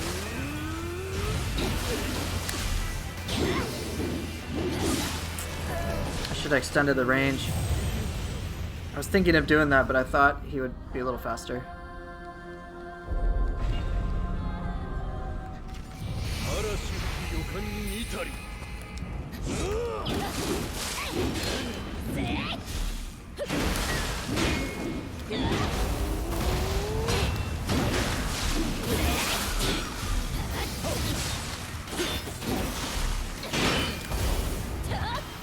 Oh.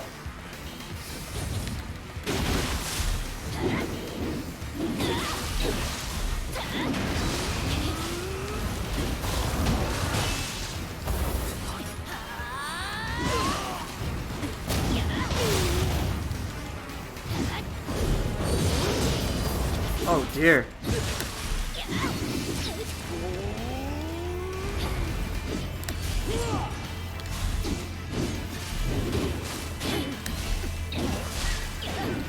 You don't understand how I stay so calm? I've just done this a lot.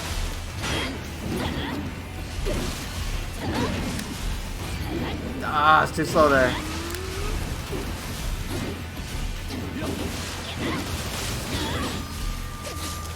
Hey, come on.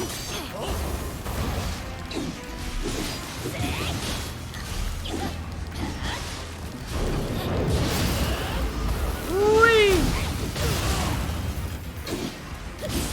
Oh boy.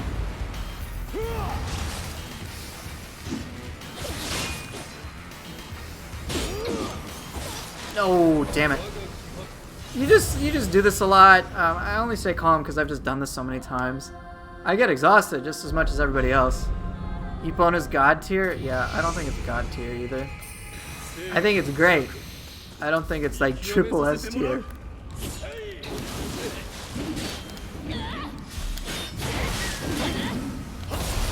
This was risky, but totally worth it.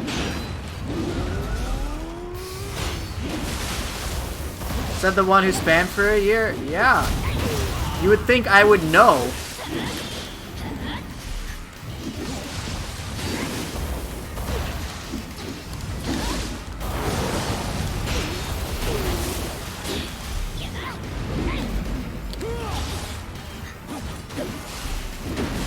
Which one is easier, sword or dual swords?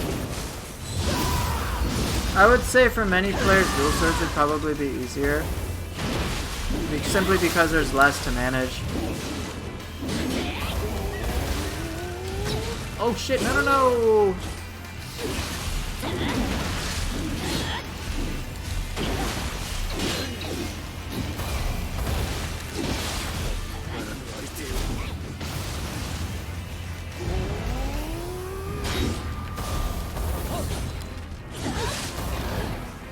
Damn it, I can't seem to understand how to use Yoki in this fight.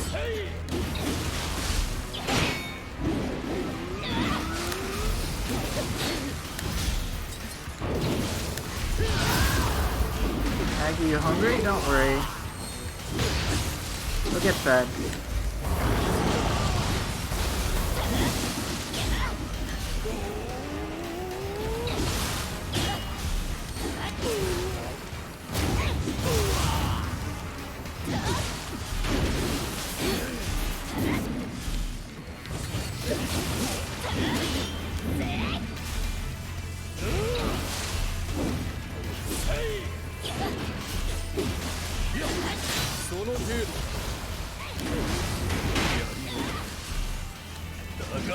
Damn it! Oh, dear lord, I fucked up what I was trying to do. Oh, this is bad.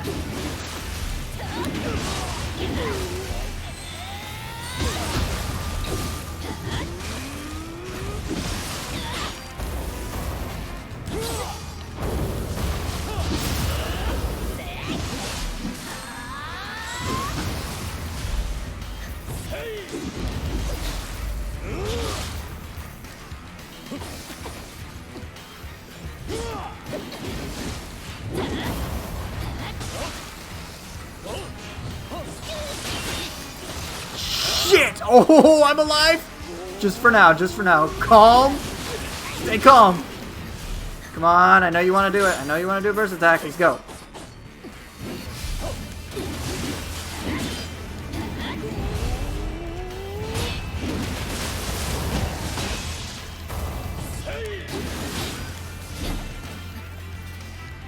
you got?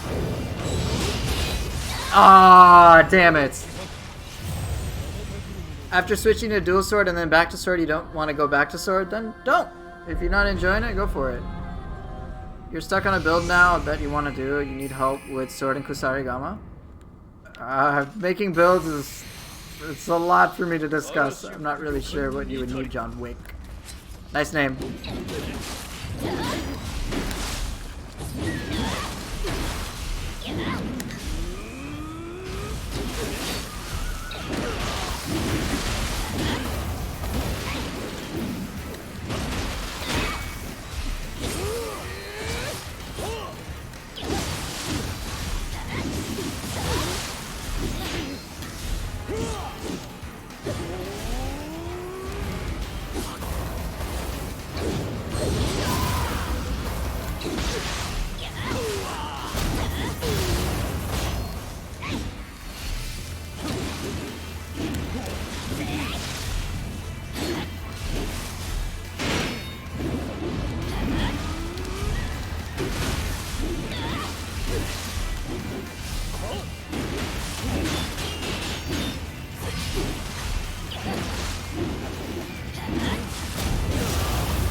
Damn it.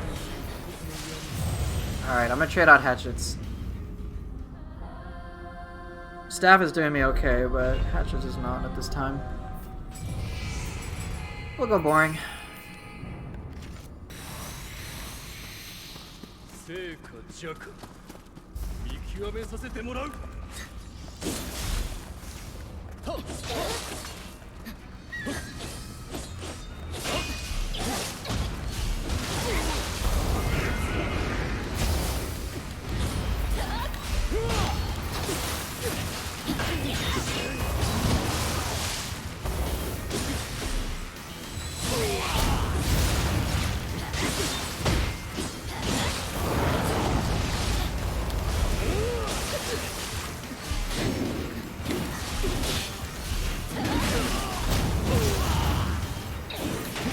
Axe is the play.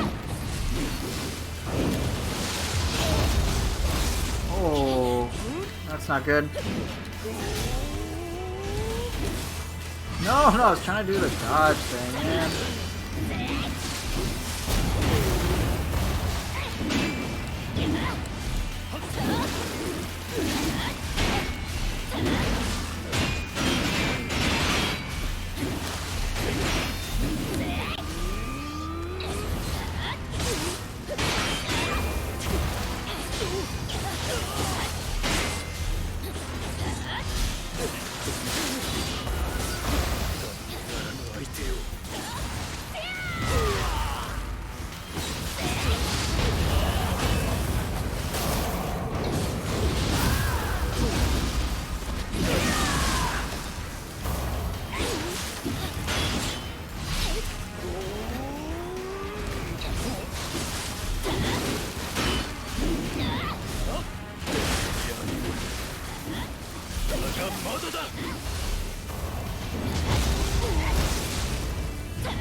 Damn, I actually thought I was gonna nail the air combo.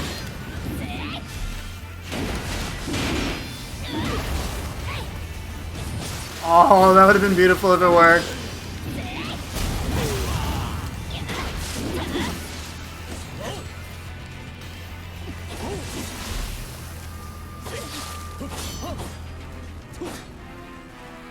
Alright, deep breath. Let's go.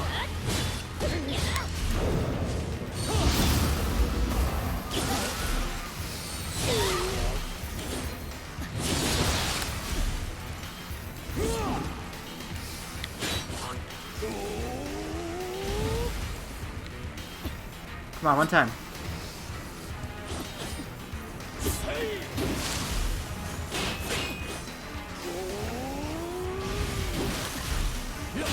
There we go. question when I can. How would you go about reliably pulling off a sheath attack mid-combo with weapons like sword? I know DIing, what does that stand for? It messes it up. But I don't know whether I should press and hold B or double tap and hold. So I assume you're talking about directional input.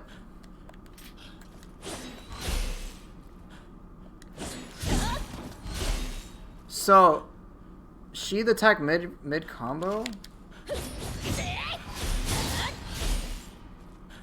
Honestly, what I do if I want to do sheath attacks mid combo, I don't do any directional input whatsoever. If you're talking about like sheath cancels, you can do sheath and then move with weapon swap. See, I'm not really sure what specifics are going on here. There's so many like things I gotta consider. No, I understand what your inputs are.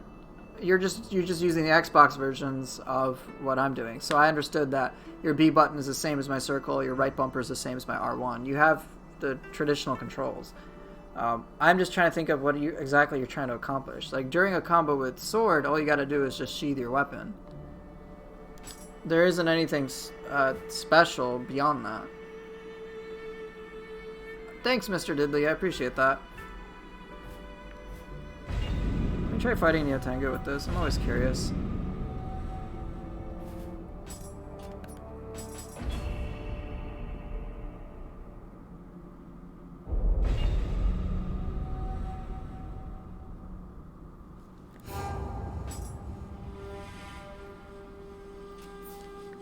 You don't need to double tap B. So here, check this out.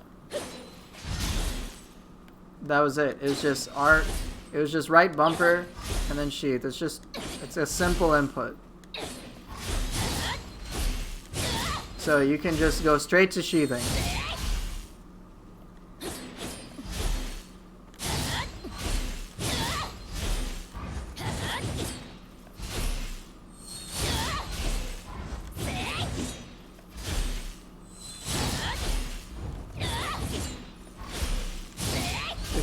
You don't have to double tap B.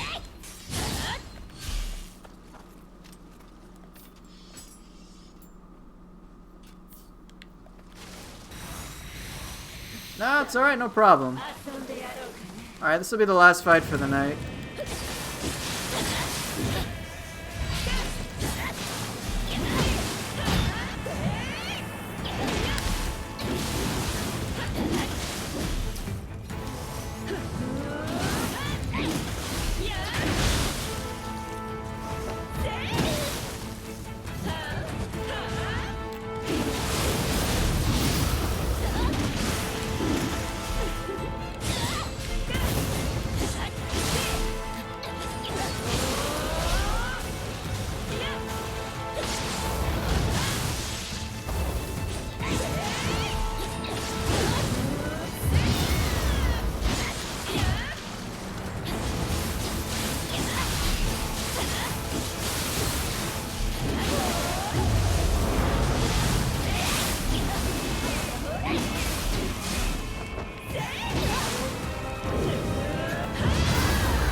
Mizuki misses.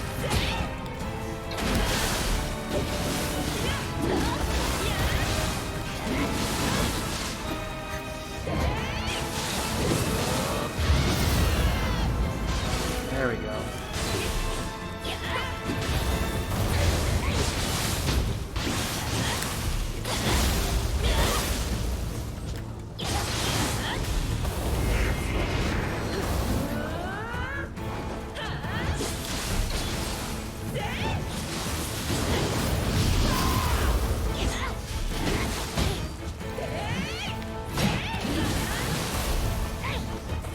Oh, you dodged it. Come on.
Oh!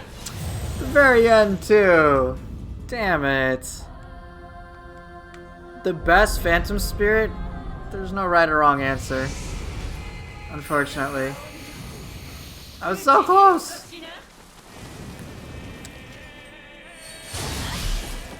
It's okay, I got a little greedy. It was my fault.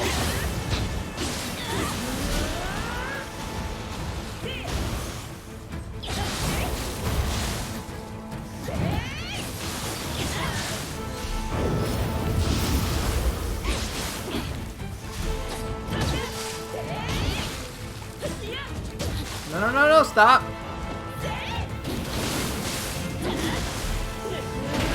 He was a pain in Nioh 1? This boss has never been in Nioh 1.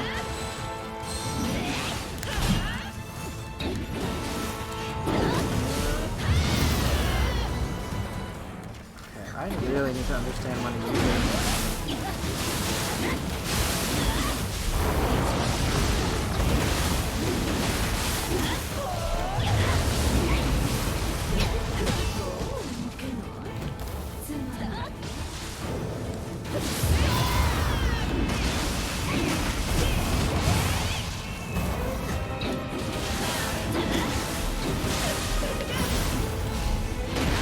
She's not, many people think she's like Hino Emma, and she's 100% not.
Alright, that's all I got.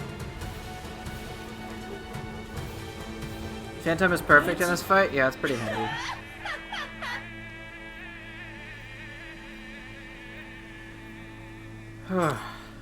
Fight's tough, man.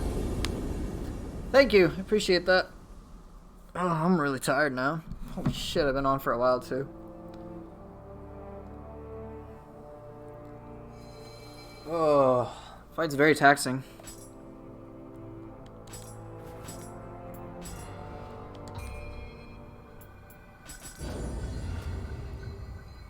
Okay.